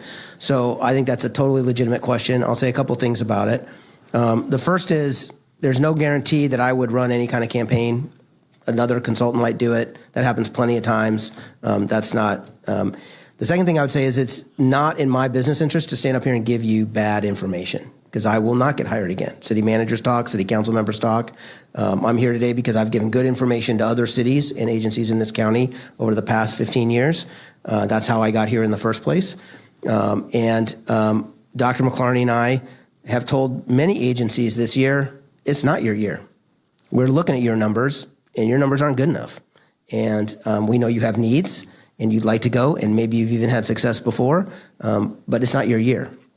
So if we saw that in these numbers, we would come back here and tell you that. I think, and I'll one last, to the prior gentleman's comments. Dr. McClarney's not here himself to talk about the statistical validity of the survey, but I know that he and his business partner have completed something like 1,500 of these kinds of studies. And one of the things that they really pride themselves on is the statistical validity of the sampling in order to get it right, and particularly in conservative communities, because sometimes the results, you read them on the face and you're like, I'm not really sure. Boy, that's sort of surprising to me. So we really want to be sure, but it's not in our business interest to send you down a bad path, because I still got kids at home. I can't stop making a living in 2 years, right? I need to make sure that the information I give you is reliable, so that when you talk to other people, you say, yeah, that was a fair treatment. That person came and was professional, businesslike, and gave us fair treatment. So that's my business interest, and we have no interest in cooking the numbers or something like that. Okay, thanks. Other council members? Laura? Well, I have other comments, but this is just about the presentation in particular, and I also agree that, if you just looked at the agenda packet, we had no idea what we were going to see here. And for me, what I wrote down was I would like to see, even as you're presenting, like the side-by-side, you talked about it, but I like to see, here's the graph of what happened the first time, here's the graph of what happened this survey or feasibility study. And then also some things, it's a long list of items. And you said some changed position, so maybe seeing how they changed position or how things, just measuring, to see where we were, where we are, how things changed, and to the speaker's point, really digging into the data. I would like to do that myself, so I'm sure a lot of people in the community would love to do the same thing. So that's my comment just about the presentation. So privately funded, can you explain that to me?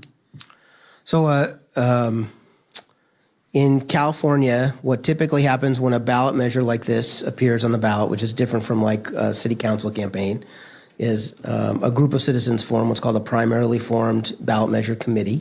And it is, that's different from a candidate controlled or a candidate committee, has slightly different rules under the Fair Political Practices Commission. And private dollars must be raised to inform voters, whether for or against a measure, by the way. And if people decided to spend money against the measure, they would have to file the same paperwork and make the same disclosures. So if I assume we don't have anybody right now that's interested in doing this? It wouldn't be affiliated with the city. It would be understand amongst that. the community. I haven't heard anybody stepping up to do this. My other part of this is there's also, as you said, there may be one that wants to step up and vote it down. If you go back to the slide before this, talks about the strategy to win. Well, that works two ways, to defeat it and to keep it going and to win it. So there's going to be, there already is. I mean, we've already heard comments on how they're defeating it. And they were pretty organized last time. So if the 50% plus one is privately funded, what happens if we decide to put it on ourselves? What would the percentages be if we just decided ourselves to do one? No, Vice Mayor, that 50, that Okay. threshold is the threshold. Okay, so it is. All right. Either way, because I thought there was a 55 for some of these. The measure that we're talking about and contemplating, it's 50 plus Okay, one. that's Yeah, fine. That's the I apologize. The other thing is, I read them off last time. I didn't bring the book with me this time, but basically, I know the county's putting on 4 different increases. I know that San Diego got shot down on the housing already, and they're putting on technically 10. I talked to Grossmont College District. They're putting one on. And then Grossmont High School District always puts one on. So the Santee School District looks like they're putting one on. So they're going to have all these all the way down here. And I know that hasn't been put in here, but the minute that starts showing up, it's a, I won't say the word, but you know what? No, capital N-O on this. So I can sure you can say that it's 57% that's somewhat satisfied, 22% that could easily move over to the other thing with the right funding and of other people doing it and the right. That's my concern on this is we're walking down an aisle that I don't see it winning. Well, that's called a campaign. So, you get both sides to make their arguments and the people get to make a choice at the end of the day, right? Transparency, we talked about to you guys. I'm whatever we need to do to get this out to the public, this information. So if it's a survey, if it's this bars and graphs and charts and however we need to do this information needs to be presented to the public in its entirety, especially if we're going forward, obviously. But if we're not, obviously we don't have to do all that work. But it has to get out to the public.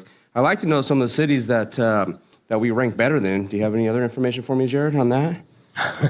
Well, City of San Diego is one, and the County of San Diego is another. I'll give you those two. Fair Just enough. right off the top. Come on, those are easy ones. Yeah, the county's not a city, but I'll give you that. So. Yeah, but they lay out some nice low approval ratings for you. All right. Anything else, Rob?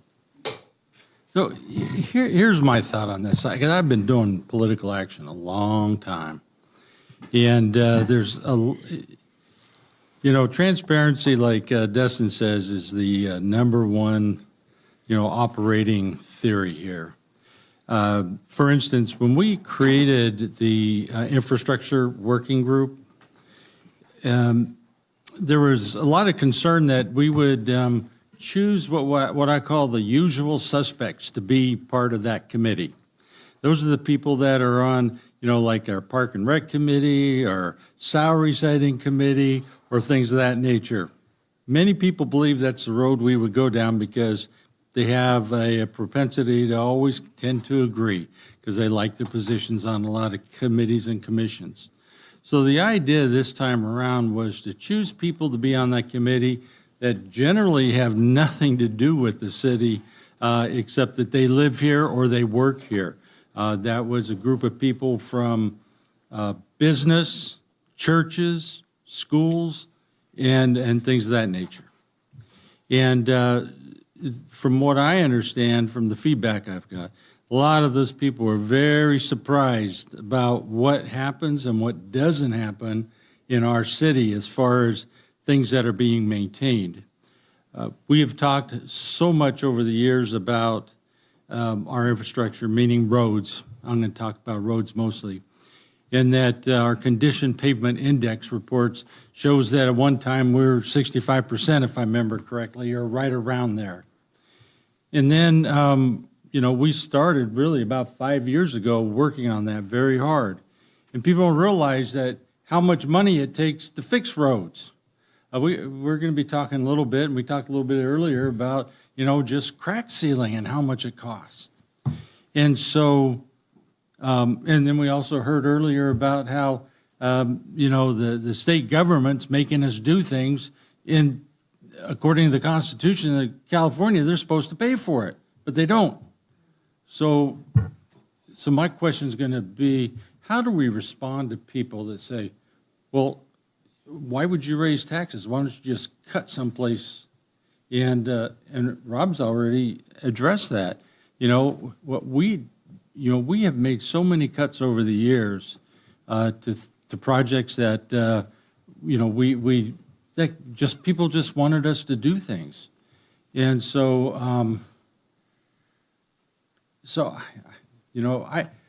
I don't like taxes. I don't think anybody on this dais likes taxes. I think I pay a lot more than my fair share every year. I know that this is a sales tax. People who come to our city would be participating in the sales tax, so it wouldn't be just people that live in the community. And what makes me feel comfortable about it is if the message to the people that live here is that you're not the only ones that are burdened by this. But we have a lot of people that come from El Cajon, Lakeside, San Diego, La Mesa, and other points. They come here and they shop because they like the amenities that we have here. And therefore, they're the ones that are going to pay for it. There are some exceptions depending on the size and, amount of money they spend or if it's a new car or something. But generally, it's going to be helpful for everybody, not just people living in Santee. And so I feel a great responsibility to be able to fix those streets because we're not where we want to be. We're only about 69% in the pavement index. But what we have to do is if we put this on the ballot and it does get passed, we have to have the mechanisms in place because it's between $4 and $5 million a year, if I remember, to continue to maintain the roads. And then there's a little extra money that's needed every year in order to move ahead a little bit, get to that 70%, 72%, 75%, we'll say, at the end of the day. we have to make sure that that money is there to continue doing it at that level. And so that's a promise that should be made and a promise that should be kept. And we all know, because Rob, you and I, we've talked about this before, how we can make promises today on this council, doesn't always necessarily leave it up to another council to continue with those promises. Oh, I've heard those. Yeah. Oh, yeah. So, I've heard those. But I mean, if you don't mind, I want to put a finer point on what you actually Sure. said in that this council and councils prior have cut. We've cut public safety. We've cut public works. We've cut in IT. We've cut or just not spent over many, many years in order to keep from having any sort of sales tax increase. And it's just at the point now there is no place left to cut. It becomes unsafe beyond this. And it becomes unsafe in IT. It becomes unsafe. So it's not just the safety of information and data and all that. It becomes unsafe with public safety as well. It becomes unsafe in our parks, and that is the one thing that we can't do. I mean, that's what we're supposed to be doing here first and foremost. So it's something's gonna give. We have tried and tried and tried to tighten the belt as many times as you possibly can. There's just no more holes left on the belt, and there's no more room to make any more holes. So I get where you're going with this, and I do agree. And yes, there have been many, and some of that has probably put us in some of these positions. Is what I won't be there when that comes around, and I was always one saying, well, I will. I plan on being here when that comes around, and sure as heck, this stuff comes around, and it's chickens come to roost eventually, and here we are. So we need. I just don't see any other way around this other than, starting to really make some cuts that become unsafe at some level. I'll never forget when I first got on this council. Holy crap, 24 years ago now.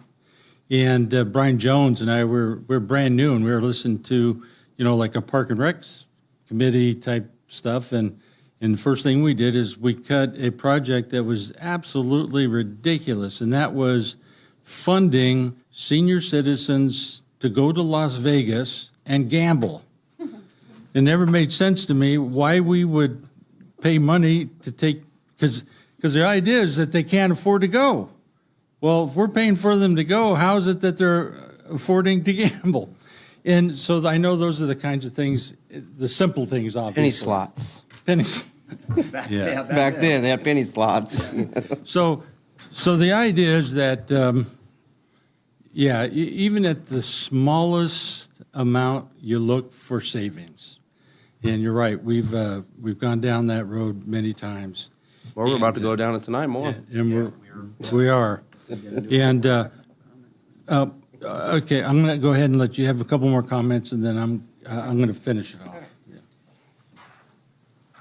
Thank you. Mine are, since everybody's having a walk down memory lane, I first time I ever worked for a public agency was back in 2012, technically Padre Dam. And then I was running Santee Lakes. And I remember in 2014, one of the first projects that I needed to do was replace a restroom out there at the park. And this was $2014, and replacing a restroom, just, a couple of stalls, whatever, it burned, so it had to be replaced. The bid was back at $550,000, and I thought I could buy a home for that. But, back then. That's what, that was $2014. Welcome to working in a public agency. So people don't even understand how, we probably all think that it's ridiculous how much things cost, especially in California. There's a lot of reasons behind it. People are welcome to look it up. But that's just an example of a very eye-opening example to me of what things cost. As far as the study, the survey, all the language that's out there, for me personally, as we're considering this, And we're going to see this in the budget, and we're going to see the projections, 10-year projections, with or without the sales tax measure in there. I think it's really important. Every one of us has talked about transparency, and part of that, to me, is also the oversight committee. And there's a new Assembly bill, I forget what it's called, 827 or something like that. It's basically everybody that works at a public agency, at least at council level and the other levels. We have to take Finance class. a finance class, basically. And there's a lot of things that we need to understand about working at a public agency and financing. And I think if there was a committee formed for an oversight committee, they should have the same requirement, and that should be part of any language that we would consider. And then the other thing is, it's really important to me to see shovel-ready projects, because we won't be here. You know, all of us are going to term out at some point, and right now, as we sit here today, we see the need and what the wants. These aren't pet projects. It's not a pet project of mine to pave a road. It's what the citizens want, and that's what the survey data is telling us. And I know we can't guarantee it, but we want to create the language that shows, the citizens that this is what at least we're committed to, and word it in such a way that it would make it very hard for people not to understand what we're committing to if this were to go forward. So that's just my comments, and then I'll let you. So what I would say is that if anybody that's listening in, and you probably can see where we're probably going to go with this, do not be happy with the fact that there's a new tax being proposed. Be angry that we can't afford, because of mandates from the state of California and the increasing cost. But I want you to be patient and understand what we're asking for. And this city council is not approving a sales tax. Let me make that perfectly clear. There's not one person that's sitting here that might vote on this to be put together by the city manager and team that is approving a tax measure. We are not approving a tax measure. What we are doing is we're saying we need help. Let's take it to the people and let them decide, do they want to help us out? Because it's a partnership between this city council and the people that live in our community. And they are the ones that will decide whether or not they want to kick in some more money for that. So I know that it may look like it may not pass, or it's going to be difficult to pass. But I don't think we should make that decision for them. The people that live in our town and they vote in our town, that have families in our town, that drive on our streets, they're the ones that should be making the decision on whether or not there's a tax. We can just sit back and do nothing and maybe hope that another group will try and put a people's initiative on the ballot for another tax. But not all those people that do that understand how it works, why it works. If we agree to put this on the ballot, then we have some control over making sure that the language is the best it can be, so that the money is stewarded the best that it can be. And so therefore, with that, I'm going to make a recommendation that the city manager and the team come back with the proposal for a ballot measure. Do we need that in the form of a motion, Sean, and a vote? I think, it would be helpful, I think, to just have that direction, clear. So you don't have to, you can just give it, but, it would be nice to just. Well, then I'll make that motion for that recommendation. And if there's not a second, then what we'll do is we'll see if there's a majority that want to give that direction. So is there a second to that motion? I'll second it. So just for clarity, I think we need to also state what that looks like, though, because you're saying a ballot measure, but it's not specific enough, right? So what I'm saying is, I think in your motion needs to be a 1% example, you're- right? We need a little bit of You're context to right. the motion. So, or the measure, excuse me. No, you know? you're completely right, and I'm sorry. I was so deep in thought I forgot that. So that would be my motion, so it's not really an amendment, but No. if you want to take it that way, for Well- the 1%. But I also want the language about the oversight. Maybe Right. I Well, want that in I think there. that's more of a direction thing at that point, right? 'Cause Right. the Well- staff's going to bring that back, but I mean, I think Yeah. we'll just tell what. Weeds or not Yeah. weeds. Right. But Well, I that's think she because- wants the teeth of the oversight committee, I is really what I'm do. hearing. Right. I really do. And the bottom line is that when it's brought back to us, we can say yes or no. This does not make it go on the ballot. Correct. It's only the staff to bring it back. Right. And then, and depending on what we do then the city's out of it. So, any other further discussion on that? All right, let's vote.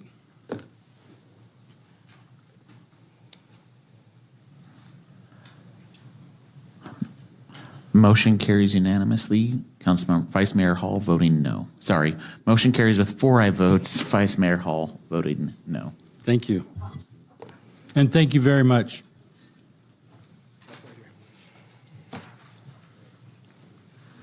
That takes us to item number 7, which is a review of the proposed operating budget of fiscal year 2026-27, which should get us out of here by about 10 o'clock.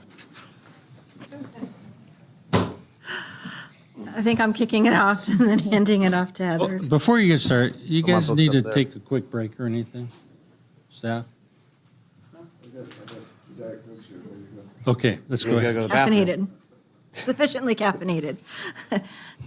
Good evening, Mayor and Council. Tonight, we will be introducing the proposed fiscal year 26-27 budget. As you know, this is my first full budget cycle with the city of Santee. Yay. Yay! Proposed budget to you tonight. As you know, the annual budget process is a heavy lift, and there's a lot of time and effort that goes into it to get it to this point. So I appreciate all the work that staff has done. My focus with the budget was really to maintain existing programs and solutions that are part of the budget. We are presenting a balanced budget to you tonight that maintains the 22% general reserve policy that's been set by the City Council. They thought we could afford it, and I think we knew, even with me making that ask, we knew we couldn't afford it.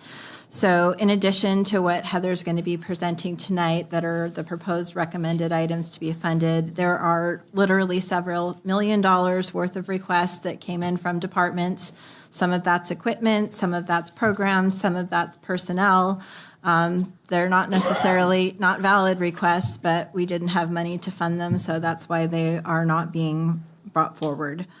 What is coming forward, as I mentioned, is maintaining current operations and program service levels, an emphasis on facility maintenance, and very importantly, public safety in the community. And then the mayor touched a little on it in the last item, but we do have one pretty expensive item that's an unfunded mandate that we're going to talk about in the requests. I also view it as part of the city manager's responsibility to be regularly evaluating the organizational structure of the city and making sure that we're organized in a way that is effective and efficient, and we're positioned to address council priorities and goals, as well as the needs of residents and the business community. So you will see, as part of my recommendations, when Heather gets into the detail of the departments, I am recommending a reorganization within the city manager's office, which includes eliminating 2 positions, as well as eliminating funding for a part-time temporary position and establishing a new assistant city manager presentation. I'd kind of planned to give this presentation before the sales tax item, but one of the things I wanted to highlight and that you'll see in the budget is there is not a lot of funding available for that $327 million in unfunded capital projects. So you're not going to see funding for an interim fire station in North Santee or the apparatus that would come with it, or additional funding for the streets program beyond. We talked about the gas tax and the Transnet funding. You're not going to see that, as well as kind of that aging infrastructure we talked about, storm drains, parks, other public facilities. There's just not a lot of extra for those things, which is why we were bringing forward the potential for the sales tax measure. Heather's also going to highlight the long-range forecast for the city. We touched upon this a little in the last item too, and things that are on the horizon that we're mindful of. One of the things that's really front and center for me is this coming fiscal year will be the last year of the 5-year agreement with the San Diego Sheriff's Office. So we've already started conversations with the Sheriff Office. All of the cities that contract for law enforcement service work together, so we kind of negotiate as a team, and then there's one master agreement that's negotiated, and then we kind of have an a la carte, like depending on what level of a motor officer we might want or a school resource officer we might want. So we would have the ability to add or subtract if we needed to services. I am anticipating that the increases in future years are going to be substantially more than what we've seen in the last 5 years. I had Heather plug a number into the long range forecast. I'm a little concerned it might be low, but even with that number, the future doesn't look so great. And then we also have, we're coming up in the last year of the MOU with the Santee Firefighters Association. So next year we'll be negotiating a new agreement with them. And we're currently in negotiations with the new Santee Fire Chief Officers Association and anticipate bringing a new MOU forward to council. One other thing I wanted to mention before I hand off to Heather in terms of a change for fiscal year 26-27, I do want to move away from the mid-year budget process and instead convert to quarterly financial updates to come to council. So I think that will give you a little more timely information on what's coming and what's happening with revenues and expenditures. We would still come back after the annual audit. So if there's funds left at the end of the fiscal year that council wanted to appropriate to things like the pavement management and rehab program, that opportunity would be there. But one of the major advantages I see with shifting away from mid-year is it will give us a chance to start working on the annual budget earlier. With the mid-year process, we kicked off, it was an adjustment for me. We kicked off the annual budget process much later than I'm used to doing, and I think it will be advantageous to start earlier and have a little more time for deliberation and not feeling hopefully quite as rushed getting through mid-year and then running straight into the annual budget. So with that, I'm going to hand it off to Heather to go to more detail about the proposed budget. Thank you very much. Good evening, Mr. Mayor, Mr. Vice Mayor. It's late. Hey, stay with me. And City Council members, we're here tonight to talk about the fiscal year 26-27 proposed operating budget. So a brief overview of the proposed budget. We'll go into some key revenues, key expenditures impacting current and future budgets, and budget highlights by department. And then we'll go into a few of the other funds. We'll be back on June 24th for the adoption of the operating budget. So as the city manager mentioned, it is a balanced budget. We have a reserve balance currently of 22.44%. The available amount over the 22% reserve policy is just shy of $300,000. We are continuing to see modest growth in property tax and sales tax.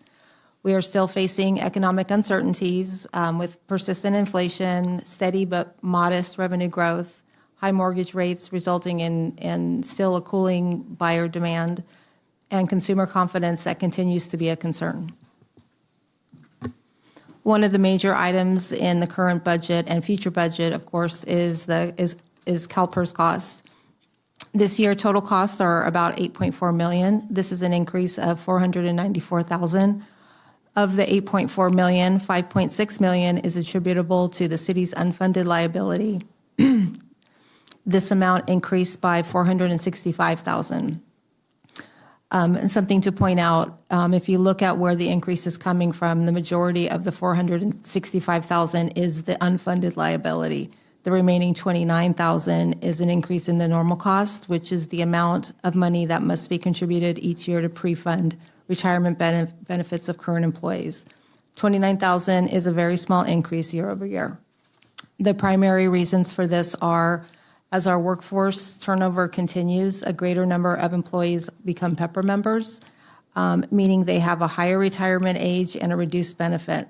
Currently, the city has about 73% of city staff are in the PEPR tier.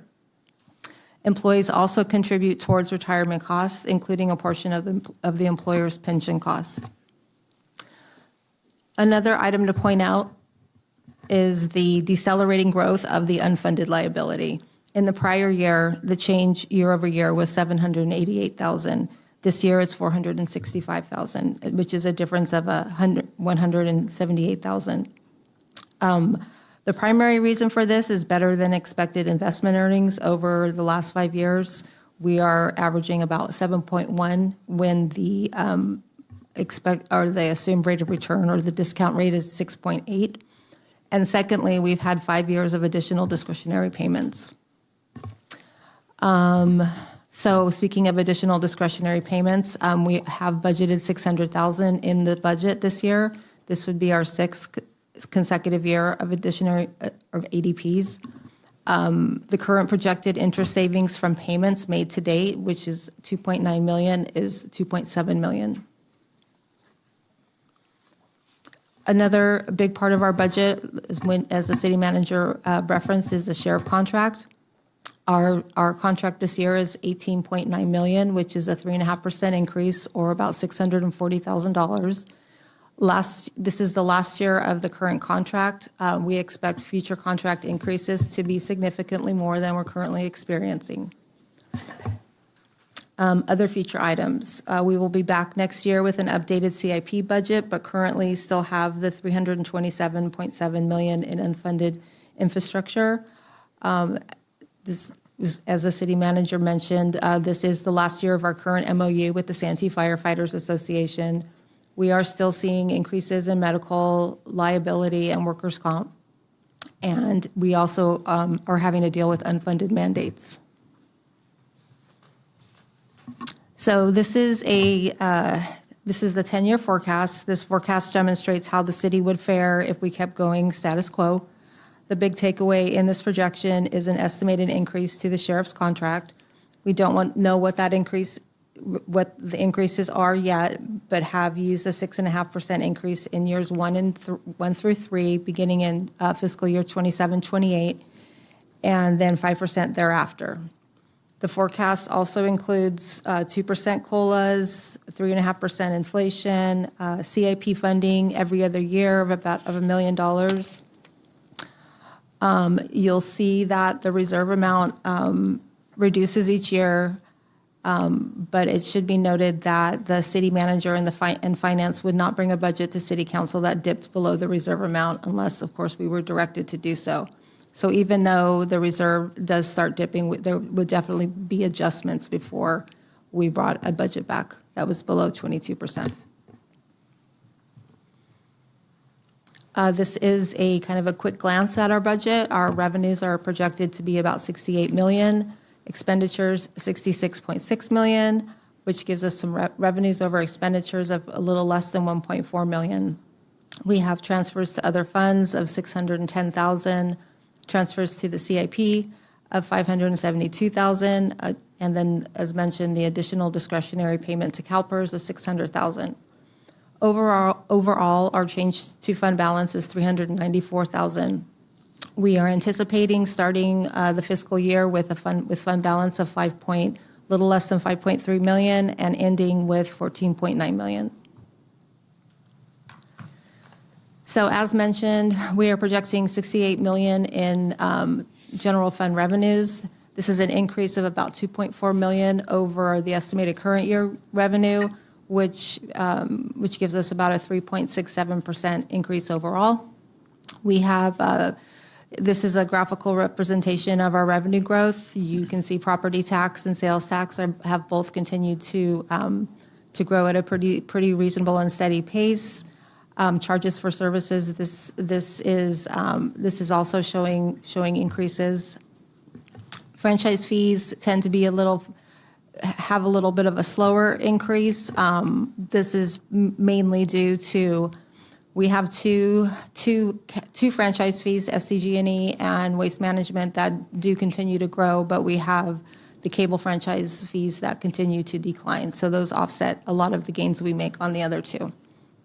Licenses and permits, this is kind of based on demand and what's going on in the community. Special assessments, this would be our fire benefit fee, and it is completely flat. There is no CPI on this assessment, so the only way that this assessment revenue grows if there are new new development or new homes. TOT is we do have a new, it's kind of flat. It looks like it's coming up a little bit. We do have a new hotel, but what we've noticed is that some of the other hotels have more vacancies based on the new hotel. Use of money and property, we've got some growth there, but a lot of that is due to, we have had a lot of cash in the bank, waiting for big projects, some development impact fees, and we've had a stronger investment return. And this last category, which is other revenue, you'll see the little blip for fiscal year 26-27, the blue one. That is where we have the cannabis community benefit fee. So property tax, our largest general fund revenue source, it represents 42.6% of our general fund revenue. We are estimating $29 million for fiscal year 26-27. This is a $1.1 million increase based on a projected change in assessed valuation of 3.9%.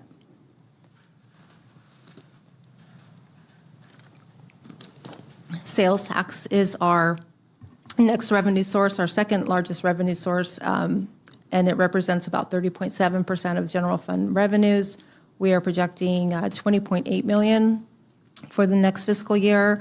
That represents $567,000 more than the current estimate, and it is about 3.2% more.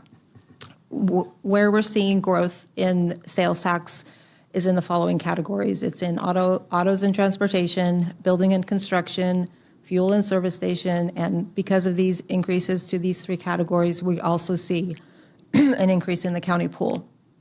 We are, in the other categories, we're not seeing any declines, but we're seeing very slight growth or basically flat. So we talked a little bit before about franchise fees. We are expecting about $4.4 million, which is about $88,000 more than the current fiscal year. EMS reimbursements to the general fund. This is from the EMS fund, reimbursing the general fund for the EMS division in fire and life safety. This amount is $7.1 million. This is a $388,000 increase over the prior year. The cannabis community benefit fee, $300,000. This is a very conservative estimate. This is a new revenue, so there's a very, very, very good chance that this would increase and be more than what we're projecting. But because it's so new, we're keeping the number low. This number includes 2 retail stores fully operational throughout the year, and the remaining 2 opening within the year. And then we talked about the fire benefit fee of $1.2 million. This fee does support about 5% of the fire department's budget. So moving on to expenditures, our expenditure budget is $66.63 million in total. This represents a $1.9 million increase over the current year, or 2.9%. The items that are affecting the budget would be personnel costs, sheriff contract, general plan update, CSD projects, fire equipment and station support, and the design of Fire Station 4 remodel.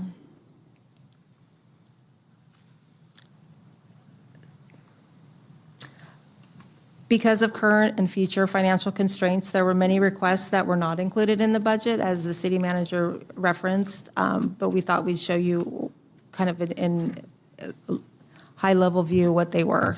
The personnel requests, we had 8 requested positions. Total amount was just a little under $1 million. We had a net 0 addition of positions to the budget. This includes 2 new full-time positions, and 2 full-time positions eliminated. The net increase of all of this change in positions is about $81,000. We had one-time departmental request of $4.4 million. The amount that's included in the proposed budget is just a little shy of $1.1 million. We had 7 vehicles requested. 2 vehicles are included in the proposed budget. So moving on to personnel costs, within the budget, there is a 3% COLA for Santee full-time employees. This includes the Santee Firefighters Association, all general and management employees, and the city council. Also included is a 1.5% negotiated market adjustment for the SFFA, which is effective the first full pay period in January. So moving on to the actual personnel additions, the net zero increase in full-time positions. So within the city manager's office was where most of the changes happened. We have in the budget an addition of an assistant city manager. We also have an elimination of 3 positions: the economic development manager, the senior management analyst, grants coordinator, and a part-time marketing aide. The assistant city manager is a high-level position capable of taking on multiple responsibilities, including special projects, leading initiatives, and overseeing departments. This is a key employee and will provide needed help to the city manager as well as stability to the organization. And all the savings in the department is about a little less than $42,000. The next position that is being proposed is the engineering technician.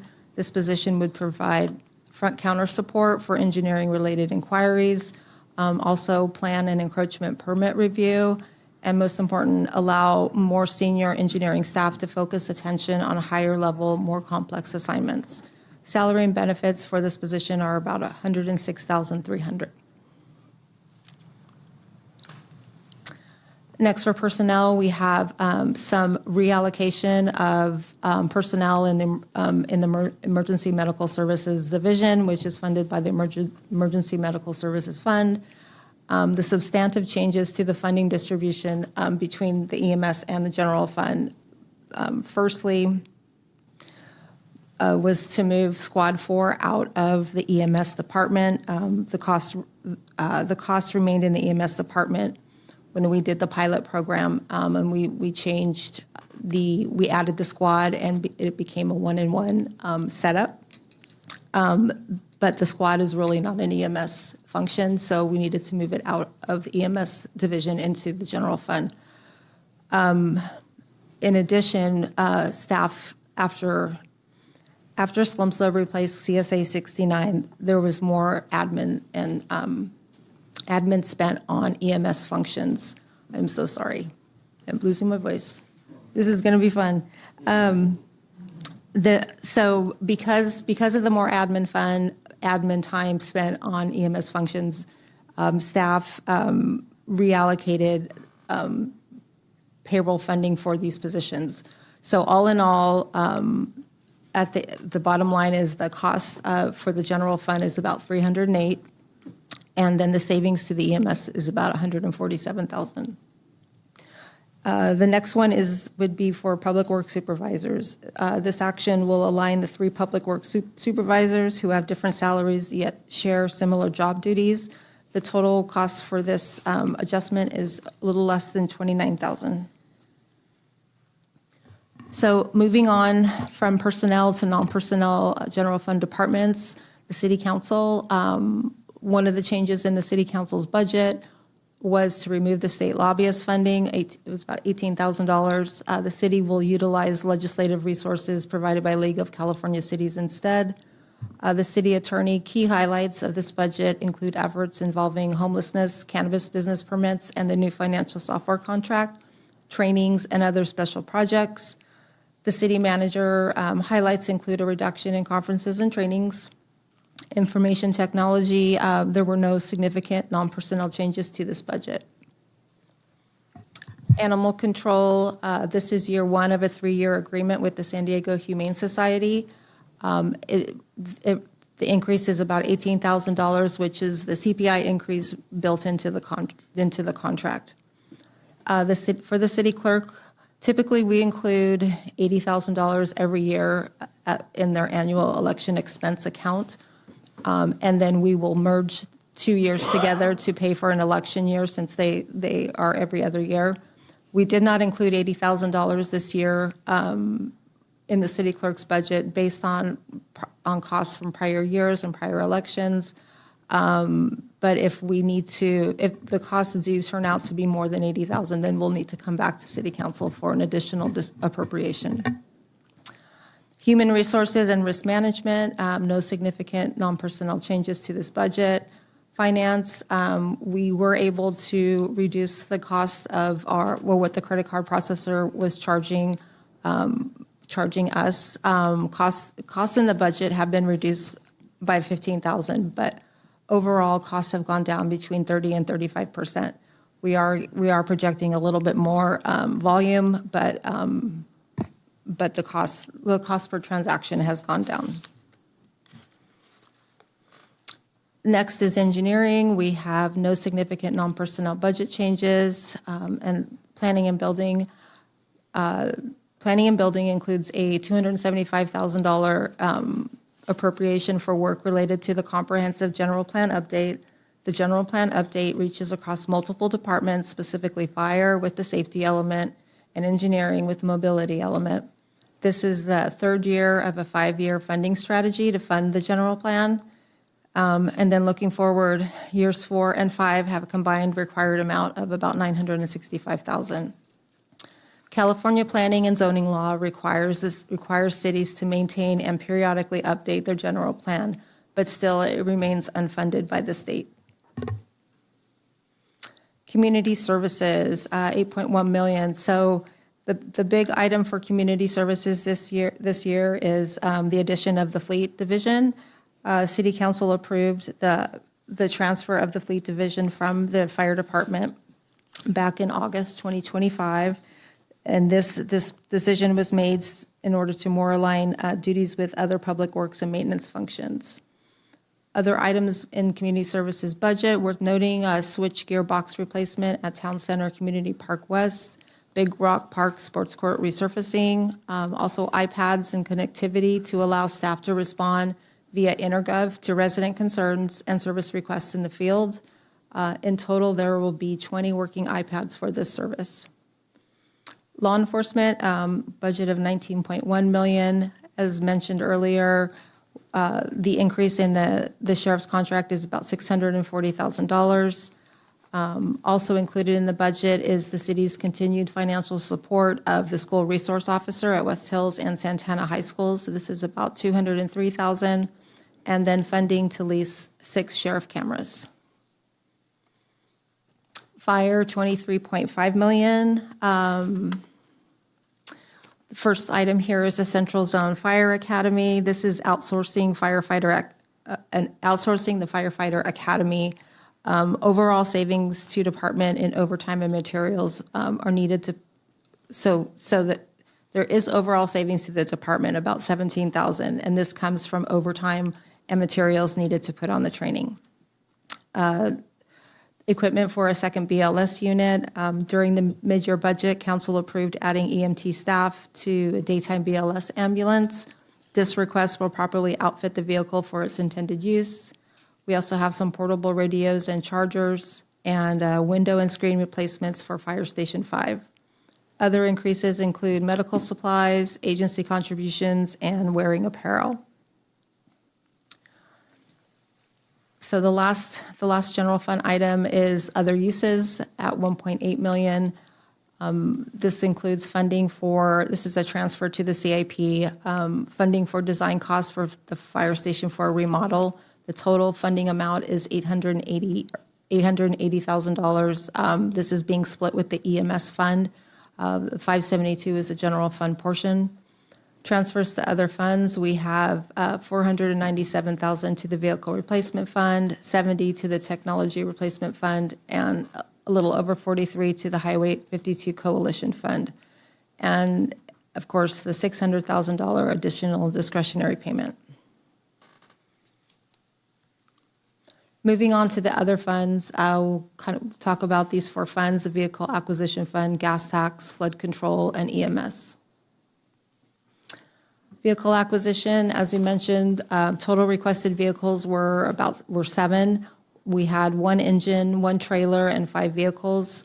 2 are included in the proposed budget. We have a Ford F-250 Battalion Chief Fire Command vehicle at $173,000. This is a replacement of an older vehicle. We also have a tilt utility trailer at $24,000. This trailer will replace 2 old trailers. This trailer will be better suited for carrying heavier equipment and have more safety features. There are no new leases included in the proposed budget. And then this fund currently pays debt service on 1 fire vehicle, the triple combo pumper, which I think we just received. The gas tax fund, of course, this is funding received from the state of California and is restricted for street and road purposes. Projected revenues for 26-27 is about 1.7 million. The operating budget is 2 million. There is some fund balance in the fund that we are using for current projects. These projects include Mass Boulevard median renovations at $45,000, Quemaca sound wall repairs, $12,000, underground utility location services at $5,000. This is actually, we have an equal $5,000 in the general fund for this program. And then overall increases in utility charges, electricity, water, and street sweeping costs. The flood control fund, this fund gets its revenue from a property tax allocation from the general fund and is used for activities required by the municipal stormwater permit. We are projecting $562,000 in this fund, and like gas tax, we have a little bit of extra fund balance, and we're proposing to spend $614,000. There's also a stormwater program cost reflected in the general fund.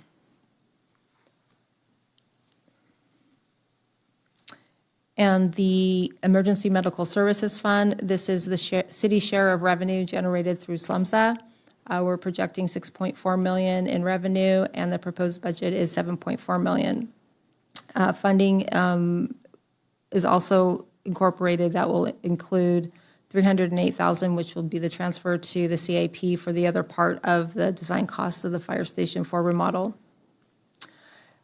This fund, as mentioned, reimburses all costs associated with the fire department's EMS division. And then on June 8th, which was Monday, an increase in fees was approved. So we're expecting approximately $500,000 to $600,000 in increased revenue or ambulance billing revenue. So next steps, I'd like to open it up to the City Council and to the public for discussion and input. We have one speaker, Brenda Hammond.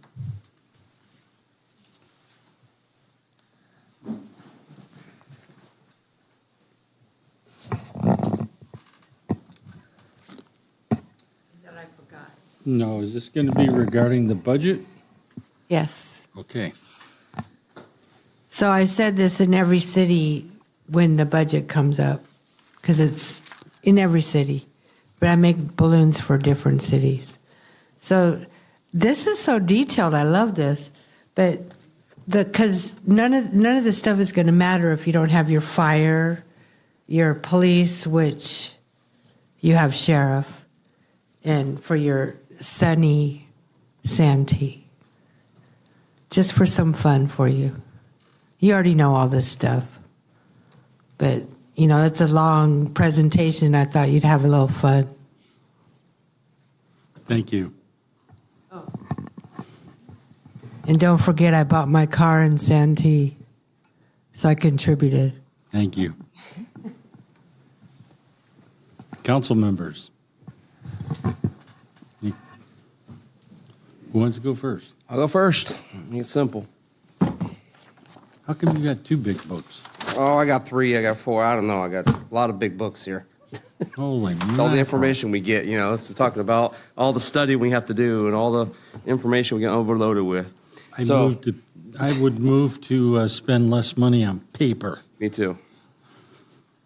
We'll figure that out in the budget here. So, all right. So a quick summary here, guys. So, you know, like the mayor talked about, this is the first book we got. This is the second book we got. Third book. I mean, go on and on with all this, you know, information and everything we got. But a quick summary to understand. You did tell me you wanted more detail. Yes, please. Thank you. We appreciate it. So, Heather, please correct me if I'm wrong. I'm doing a quick summary here off this recommended budget here. So we have roughly about a $1.6, $1.7 million increase in our revenue. That sound about right? Overall. Let's just assume I'm right for sake of a conversation. 2.4. All right, it's 2.4. That's close. That's why I want to get some accurate information. So we have an increase of unfunded liability of $465,000. We have an increase in our sheriff's contract of $640,000. We have a 10% increase in the medical and dental insurance costs, a little over $100,000. We have funding design for the remodel of Fire Station 4, $560,000. We have salary increases this year for all employees, the COLA cost of living increases, our firefighters increases in January, and then additional personnel costs in there. So we add all that stuff up together. I'm going to do it in there. That pretty much equals our increase this year, okay? A big item that we're going to talk about here and everything else that we got going on is all the things that the staff asked for, right? So we had $4.5 million in personnel and, you know, all the asks and all these things. We don't have any money for all that. So we're talking about, you know, the tax measure. We're talking about where's the funding come from and where's the decisions that we have to make here as a city council. One of the biggest priorities when I got up here 5 years ago was that we maintain our road paving and maintenance together, right? So we do every single 5 years. We got this pretty little map here. We have our new study we just put together. And in this new budget, we have $0 going into our roads this year out of the general fund. We only have the gas tax money and the SB1 money going into it, which was, I think we said about, let's say $2 million. It's just roughly $2.6 million, I think it was. We need to keep $4.5 million, what we have been funding for the last 5 years, to get this PCI number up. I'm looking at our pavement management report right here. In the year 2000, our average was 60. In 2013, it was 64.7. 2017 is 62. 2022 was 65 when we started. In 2026, when we got this new one, we're at a 69 now. We increased almost to that 70 mark that we all put a goal out to get to. Our next goal is to get to that 70. But if we don't put any funds into it, we're going to go backwards again, right? So thinking about the priorities and what we need to do here. We've increased our reserves up to 22%. We have about $300,000 above our reserve right now. Sure, we can throw $300,000 into the roads. That doesn't get us nearly where we need to get to. We got, obviously, an exponential increase next year. We talked about, you know, Heather's expecting 6.5% on our sheriff's contract. What is that 6.5% number next year? You know, obviously, we're not talking about this coming year, you guys. I'm just looking to the future a little bit right now, so just brief. The difference is about 1.2 million, where the 3.5 was 640, so right. 1.2 million, 1.3 million. So we're expecting next year 1.2 to 1.3 million increase on top of our budget, you know, for that. In addition to, obviously, we have employment contracts to negotiate for next year too. We talk about this as a whole here, that the priorities in this city have to be the public safety and paving the roads, right? Or the infrastructure itself. All the rest of the stuff, you know, is either funded by, you know, developer contributions or, impact, or what do you call them? Permit fees and all these things that other staff goes to. But for us to get this general fund services together, you know, we got to fund these core things. And I think that was roughly about 70%, 65%, 70% of our budget was life and safety and yeah, right, 65%? Yeah, I think it's 65. So, you know, we've gone round and round about, you know, where's the money come from, right? Because we're not going to get there. You know, it's simple math here. We've done a lot of cutting over the years, and I'm really proud, Heather mentioned in the report, is that the ADP number, we put $600,000. This council has done it in the last 6 years, you know, put that money in there, and we've saved the city a significant amount of money against our unfunded liabilities, our CalPERS, you know, money. I don't know, have no idea what that number is, but we've saved a significant amount of money by allocating this every year, and it was this council that did it. The roads I just told you about, the improvements that we've made, it was this council that's done it. So a couple weeks ago, we talked about, you know, being prudent with the citizens' money. And Rob's mentioned it several times tonight about if you want to come and look at the transparency, you want to come find the misuse of the money, I challenge everybody to do so, because I know that we are working so hard. And I said this a couple weeks ago or a month ago, whatever it was, that at the end of the day, like the mayor said, if this ballot measure goes forward, I'll just talk about that the citizens get to choose.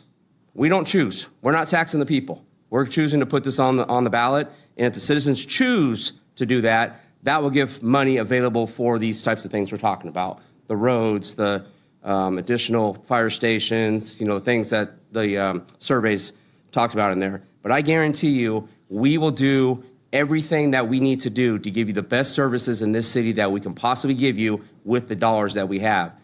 What I'm fearful of going forward, and we talked about it a couple years ago, is that we are going to lose a recreation coordinator, or we are going to lose a co-compliance officer. And unfortunately, I'm talking about some of the non-essential services that the city provides today. And there's going to be some tough decisions that are going to come forward, just being real with everybody, that the budget tells us what we have to do. And you saw it in the, Heather, I don't know if you can put that back up real quick. You got to go way back, James, to that 10-year projection.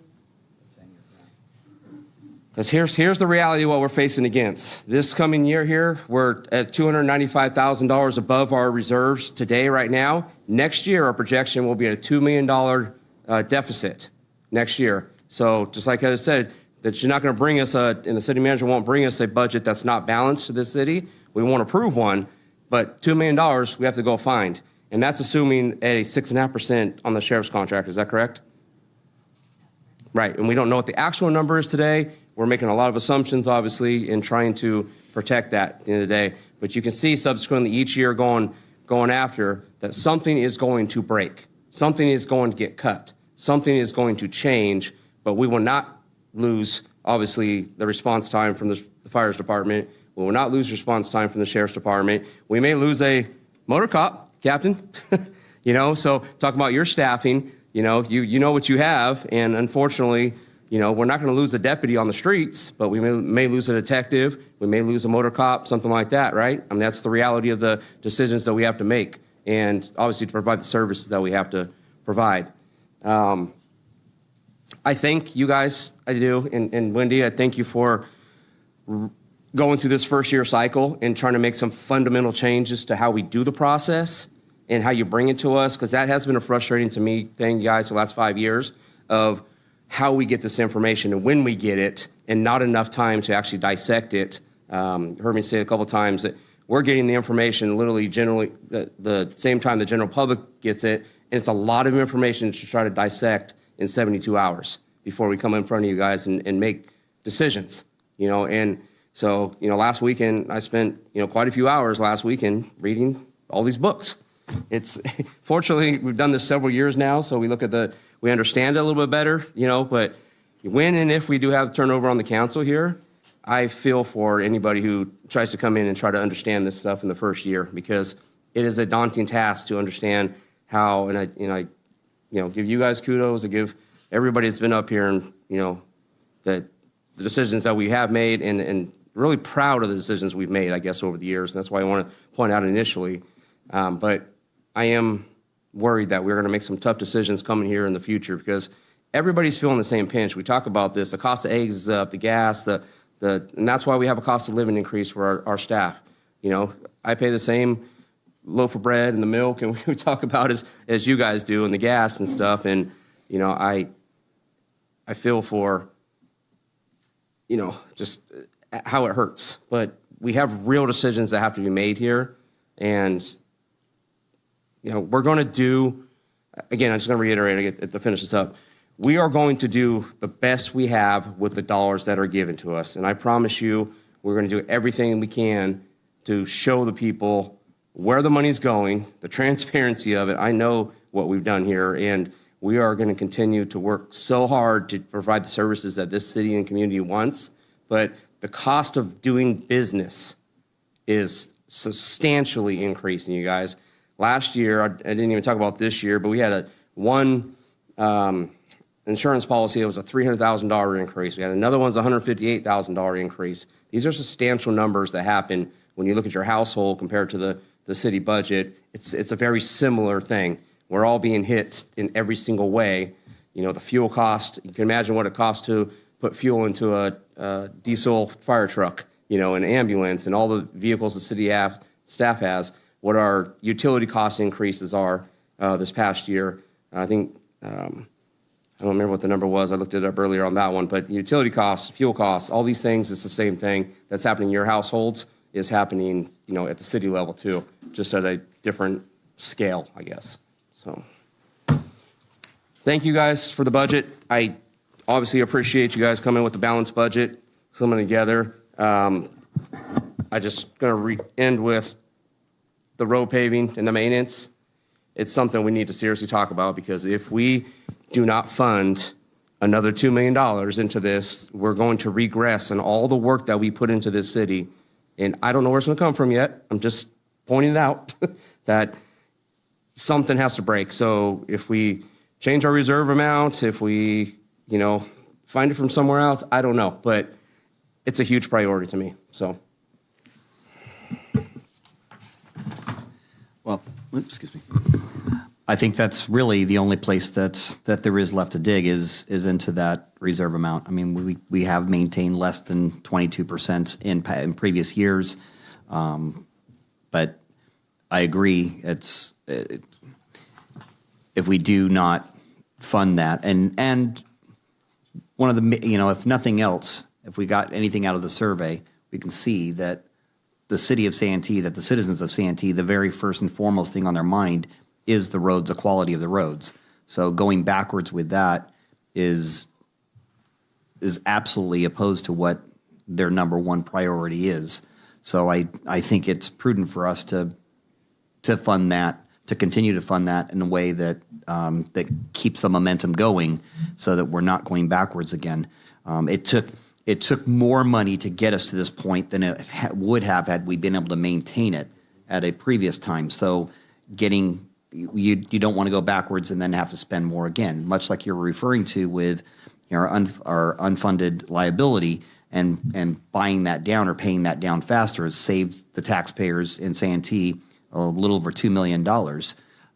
We did that purposely because we wanted to reduce the liability.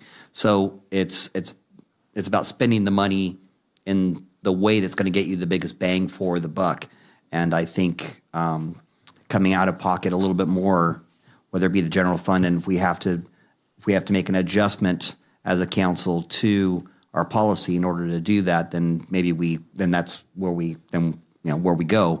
But I for one don't want to go backwards in that category again, especially after seeing all the surveys and calls and everything else that they've done. That is the number one priority of the Santee residents. Oh, that was quick. And to your point, even if maybe to Councilmember Trotter's point, even if we do reduce the reserve back to 20% where it was for several, I don't know, probably forever, once we get to 13.7% in our reserve in 2930, we're still below 20 anyway. I mean, that's the reality of what the reserve, the reserve trend is very alarming. But I do want to go through some stuff with the budget, and it is much improved. So thank you to everybody. We got our information in a much timelier fashion, and I actually read all the cases that you guys wrote, and I really appreciated knowing this information in advance and the decision-making process that went into all of it. So for us as council, that means I don't have 50 tabs like I usually do, things marked up, but I do have a few. This forecast, I think it's important to point out, does not anticipate that home fed would be built or anything like that, so that there's no home fed dollars in here, that development. And it does have cannabis revenue in there, but I did a site visit to Buzz, what is today? I guess maybe Monday, I mean, they were getting ready to open, and I wanted to see what it looked like inside. And just talking to the folks running it there, they said, I wrote it down, that they're actually, based on their comments, I thought, man, our projections in the future might actually be ambitious about what we'll be taking in cannabis revenue, because if things change federally about cannabis and they lower, I don't know drug talk, but if they lower the level of what level drug it is, then a company like RJ Reynolds, who's big in the tobacco growing industry, they'll become cannabis growers. And he shared that they've already bought or set aside big plots of land just preparing for that federally, which means that it's akin to, Bud Light now being in the cannabis market. And I would look at something like Buzz being more of your microbrewery, if you could, compare it to that. And the microbreweries are not making those big dollars. It's going to be the Bud Light and the Coors Light making those big dollars. So even that projection could be overinflated at some point if that changes. Let's see. A lot of these things I had explained to me already.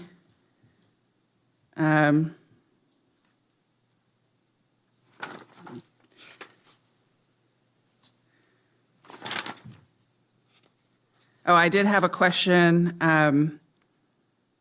How much revenue is in the SAFE program fund? That's one of the ones where I didn't see an amount listed. That's on page 13. So the SAFE fund doesn't receive any revenue. The only revenue that it receives now is interest income. It was a one-time allocation for the old call boxes. Is that correct? Okay, that's coming out of somewhere. It says a program fund provides for the expenditure of Santee's share of excess program reserve funds that were distributed to all cities in the county in accordance with Assembly Bill 1572. This funding is used to offset the cost of traffic management and traffic operations center activities. Correct. So, but I mean, then if we don't get any money from it, why include it, I guess? We're spending it down. So I think we have beginning fund balance of about 16,000. We program about 10,000 for staff costs. Next year, if we spend 10,000, we'll program 6,000 because that's all we'll have left. Okay. And then once it's gone, it's gone. I guess, yeah, I had no clue what that was about. Or Laura, if I can weigh in just a second. Yes, you SAFE is the Service Authority for Freeway Emergencies. Is that what that acronym is for? And that was a Nathan Fletcher bill that took it away from the county. People still today pay a fee on their... What was that name? Service Authority for Freeway Emergencies. Person. Oh, nice one. I clocked it. Got me. So people still pay a fee on their California vehicle registration, but that money now goes to Sandag. Back in the day when the county had the program, they put so much money away every year for giving grants to municipalities, and those funds went for usually a public safety need, whether it was the fire, for instance, responding to the freeways and extricating people from cars, or if it was the sheriff's department doing something, they would get that. And so all that money was disseminated and then never had to give it back. But so now a lot of municipalities are spending down those funds, and they will be gone very shortly. Okay. And they will not ever be replaced again. All right, thank you. For every department that wrote a mission statement and, their accomplishments, I want to let you know that I did read them all. And I wrote a lot of notes by them and said, good job, or, just comments to myself, I guess.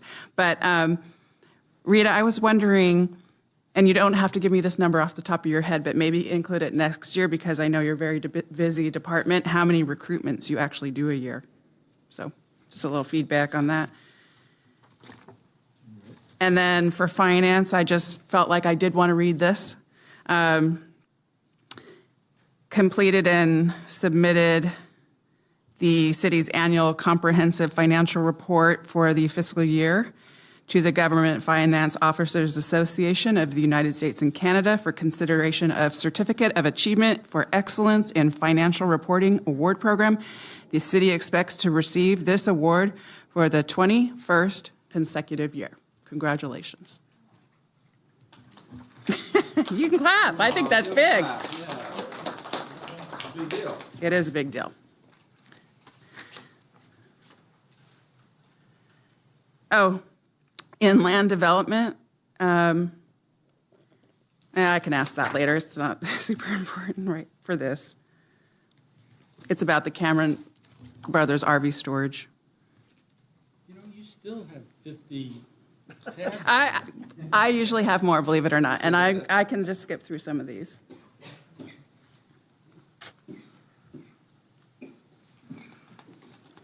Are you okay, Dustin? I'm laughing at the mayor's joke, but I was thinking about Mr. Morgan. He did, why don't you have like a traffic light, lapel or something, a pin. So, to keep the theme here. Okay. No, I got it. There were basically three things that I tabbed in the actual line detail of the budget, and two had to do with gear, I guess, for fire. So they were big jumps, and the reason was explained to me, but perhaps for somebody that might go through the budget in great detail, if Chief, you could explain what those two jumps were for equipment. Yes, ma'am. So the wearing apparel, I think, was one of them. In two sections, wearing apparel. Right. So for fire department wearing apparel, we had in our general wearing apparel, one thing last year we were very fortunate. We had a grant from the San Diego River Conservancy that helped outfit new firefighters. That was a $70,000 PPE, personal protective equipment grant. So that had offset last year's expenditures by about $70,000. So with that not being there this year, there's that increase. We are budgeting for. We currently have 7 firefighter positions vacant within the fire department. So we were budgeting for new PPE to outfit 7 new employees through a current hiring process and a planned hiring process later in the fall.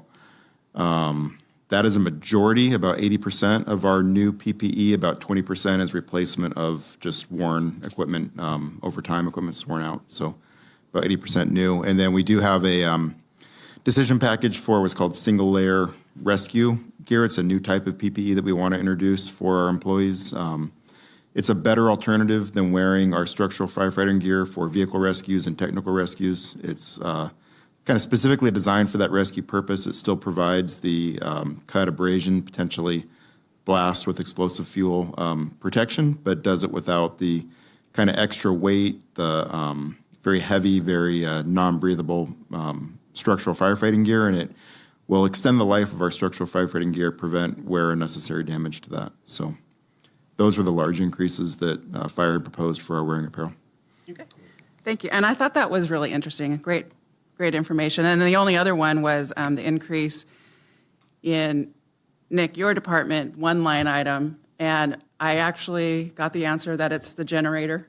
If you want to explain a little bit more about that. Yes, the generator, they are very faulty right now, and we're looking for some replacements. It's been a problem for quite some time, and that's what we're working with the fire department, just to replace them over time. But generators are very pricey, and it's about time for a replacement. So is this the generator in the new fire station yard, or is it? Correct. Yeah, yes. Okay. So when you say the generator's faulty, I thought it's just that we were renting the generator. No, but we're also doing maintenance as well. So I want to add that note. We also do repetitive maintenance on all generators, but yes, that purchase will also be a very costly purchase. So that's the reason ultimately for the big increase. Right. Okay. Thank you. That's all I had.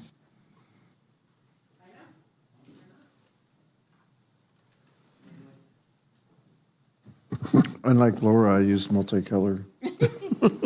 Yeah, well, actually, they're my wife's. I stole them from her.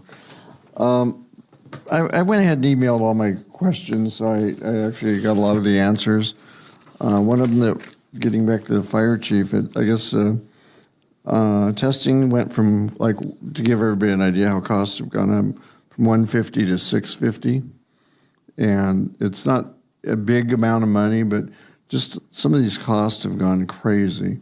We have to do a $25,000 for consulting services, which for the organic waste. And I really have a problem with that because I think Waste Management should be paying for that. But Highlight that as an unfunded mandate. I know Yeah, I included exactly. that in the info to you as well.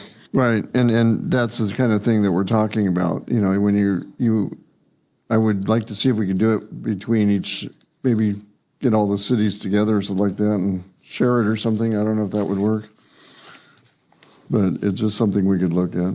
We can explore it. I think they're all paying the same fees. I know, that's my too. point. So if we can get a master contract, we can definitely explore that as an I option. mean, these are like small items that I'm bringing up, but the bigger items are I've emailed them, like I said, and said, but a lot of these things kind of went out of sight. But on the other hand, that's just life, and unfortunately, I think we're at. So the reality is it is what it is, and I'm not happy with it. I think we're gonna have to work hard on maybe trying to do things like this, work smarter than just pay out money to consultants, and work from there from now on, because it's going to get really scary in the next few years.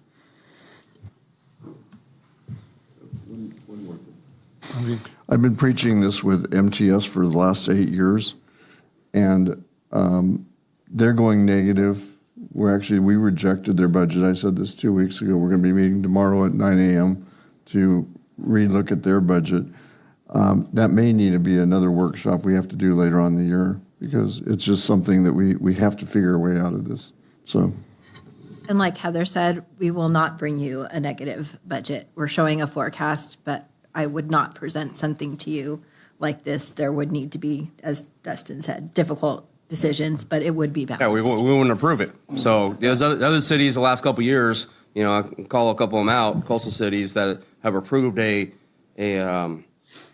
unbalanced budget or deficit budget, and I find it to be irresponsible by the city council to approve a deficit budget. You have to make some tough decisions, but as long as I'm sitting up here, I promise you I will never even entertain it. I've never. Yeah, but that voted- being said, you're making going back to the survey, the quality of life in Santee will suffer. It will. So there's no getting around that. We can have a balanced budget, but that doesn't come without reduction in quality of life. Absolutely. And if we don't approve a budget anyway, I learned at MTS that the attorney goes, everything stops. So all the trains stop, all the trolleys stop, all the buses stop. Well. And again, my thought was, they're saving money. Okay. I just detect an indifference here sometimes to MTS and whatnot, the way they conduct their business. No. All right, I don't have a lot of comments. I have read through all this. Dustin, you made a good point about the longer you're here, the more budgets you go through, the less questions you tend to have, I think.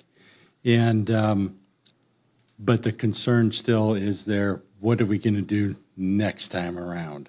Mr. Mayor, real quick, your point is spot on, but after hearing that again and hearing Councilmember Koval speak, it's, you and I have gone through more than anybody on these, but by the same token, sometimes we just do. You forget that the general public is listening and watching as well, and, they don't know the answer to that question. They don't know that you've already asked that question. So it is important to get the stuff out. So. Good point. So, that the reason why that's such a good point is that the longer we're around, sometimes maybe we do become a little complacent in the way we think about these things. But the good part is, though, that when we have newer people onboarding, they get to ask those questions that we've asked a dozen times. I'm still not complacent. I wasn't suggesting that you were. So what I'm saying is that I appreciate all the hard work. It's funny, I heard people in the past say, what is so difficult about this? I mean, they put this together and bring it to you, the week before a council meeting to hear the budget. And and when you talk about somebody that's actually worked on this for months, then you have department heads that have worked on it for a long time. And just drilling down to what I call the zero-based budgeting. How do I cut out the excessive paperwork? Big pet peeve of mine. How do you reconcile that maybe we have too many paper clips? That sounds like small stuff, but it's really not, because it does add up over and over again. And when we talk about, fixing the roads, it's only a block of pavement. Well, it's a block of pavement here, a block of pavement there, a half mile there. It adds up. And that's why we get to this point where we have to say, where's the money coming from? So it's not really so much that we don't have any questions to ask anymore, I think. What we're doing is we're basically beating our heads against the wall trying to figure out the next step. And without staff, we wouldn't be able to do that. So I wanted to just say thank you to staff, all the people that are involved in the, putting these things together. So having said that, we've already heard from the public. And so let's look at the recommendation here, which is to review and discuss the proposed operating budget, and if applicable, somebody else want to try that? That's the fun part of this job. Provide directions to staff. Does staff need any other directions? Does anybody want to get staff any other direction? On the discussion of the reserve policy and the discussion on streets and roads, when we bring back the budget for adoption on the 24th, do you want to see an option that does reduce the reserve, maybe like a one-time, probably not a policy change, like a one-time reduction in general fund reserve to put more to the streets and pavement management, and maybe we, on the fly, maybe we do it as a loan, because I know in previous years when we've ended the audit, we've had money left at the end of the year. So maybe we would consider then, if we end up at year end with some funds, we pay back the general fund reserve to get the project going. All right. Is anybody else here any other direction? So what we appropriated at mid-year was for the fiscal year 26-27 pavement year. So we are funded this next upcoming year. And what we've done in the past is during mid-year or after we have our audit results, we usually have a little bit of a balance. That's what we use to appropriate for the next fiscal year. So we are funded the full 4.5 for fiscal year 26-27. I just want to make sure that was clear. Okay, great. All right then, consider that direction given. Thank you very much. So then that takes us to next round of non-agenda public comment. James? No speakers, sir. No speakers. Thank you very much. And so then we have, oops, I'm off track here. City council reports. Anything, Ron? Just doing the same with tomorrow we did 2 weeks ago at MTS. Laura? Yeah, this is actually my fourth budget. So, and tomorrow will be the final for Air Pollution Control Board, which is only a $130 million budget. But I did attend the regional SANDAG, regional planning, whatever that committee is. And on that one, I'm a representative representing Joel Anderson's district. So I put that hat on, and thank you to Wendy, our city manager, to reaching out to other city managers and giving me some questions to ask, because I want to make sure that I am, addressing regionally what's going on there. The number one question from all the city managers was about SB 79, because we're waiting for SANDAG to make a decision on that, so we can, as cities, start moving forward with, planning for that. And I asked it twice, and I got the answer that is not an answer. They just talked around it. I said, this goes into effect July 1st. Will we have the maps? Will we have this? Will the cities have this, this laid out? we're working on it. Basically that's all they said. So I'm sorry for that. Nobody got an answer, but at least they had to say it publicly. Nobody has an answer. And then they had a representative from, it's called CalCog. I'd never heard of it before. We have a representative, I guess, CALCOG. I'm sure Sandy, you guys know what it is. Yeah. I had not, this is kind of a new position for me. And he said that roughly 500 bills touching housing, land use, CEQA, infrastructure, financing, and homelessness have passed at the state level since 2017, which is a high volume. And the big question that he asked my colleagues in the room was, has the effort, have the results of those bills matched the effort? And they don't think so. I mean, basically, they're making laws in Sacramento saying this is what we want to do. Cities have to do all these things, talking about unfunded mandates again, and then the results don't improve. So it's just a whole lot of spin in the wheel. And two themes from everybody representing every region ran through the whole discussion. Unfunded mandates and infrastructure. You can't build housing without roads, sidewalks, public safety, ingress and egress planning, and schools to support it. We're talking about aging systems underground that surface infrastructure that gets pushed past planned project life. The cost falls on local governments and the people who live there without the state funding to back it up. And I thought that summarized almost everything we're talking about today. So, it's not just us feeling it, it's the whole region feeling it, and, kudos to everybody for speaking up and sharing their opinions. And then the other thing I found of interest, and I brought the flyer to talk with Chief Wallace about, is the River Park Conservancy is very interested in funding these things called air curtain burners. And they've funded one in Lakeside and one somewhere else. And they said it might be worth putting in a grant in for one of these when we actually do get our FEMA grant. It's a way to help clear out the vegetation out there on site in a more efficient way. So just let that was a couple years ago. We funded those other ones, I remember. But it's basically having this on to take care of the brush and stuff on site right there. Yeah, so I thought that was cool. Never heard of it before, so thought I'd share that with you. That's it.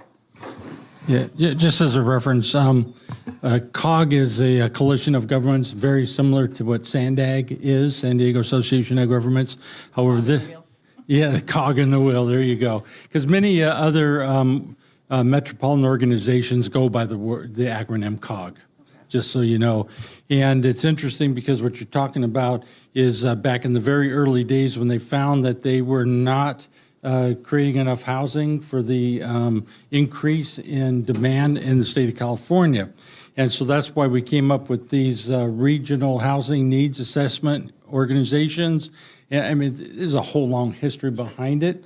And the thing is, though, from the very inception, they've never worked. They've never met the demand. And there's a lot of folks that believe that demand is a fabricated demand. We keep losing, people that live in our state and in our county, but they still say you need more homes.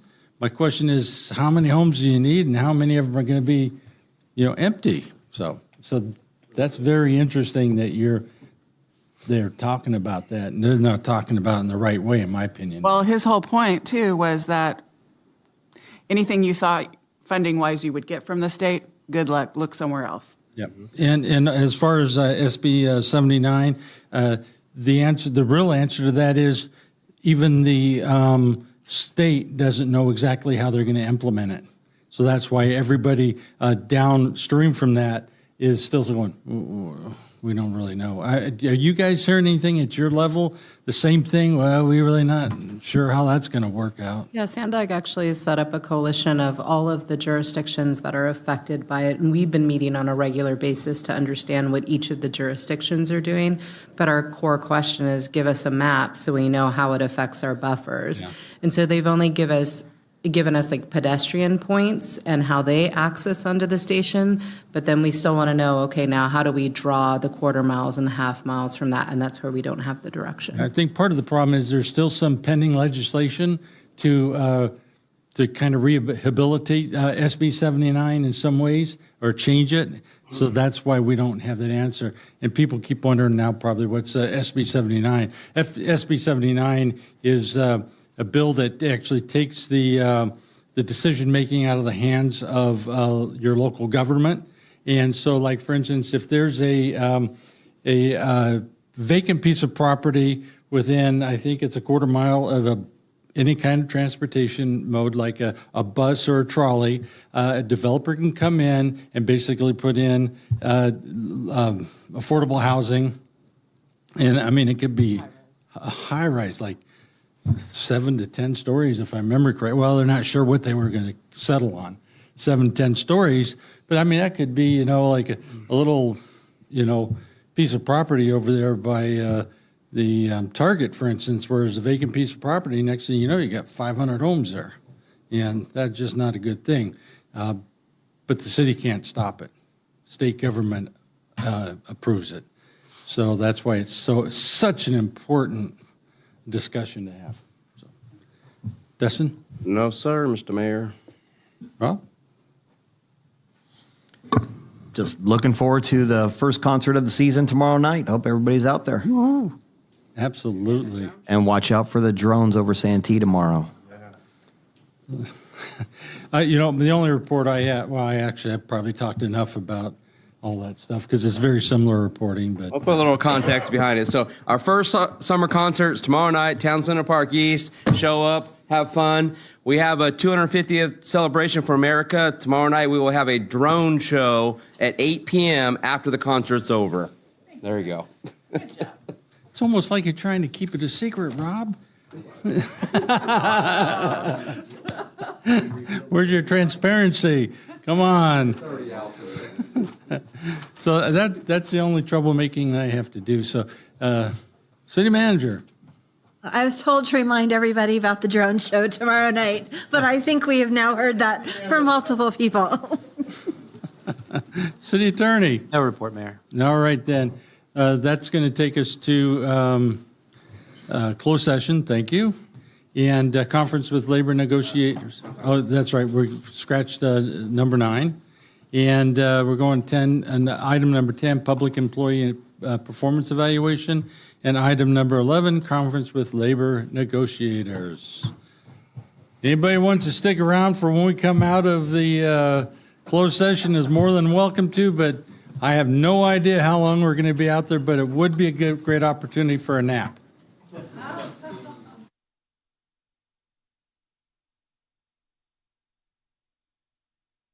Stuck it out.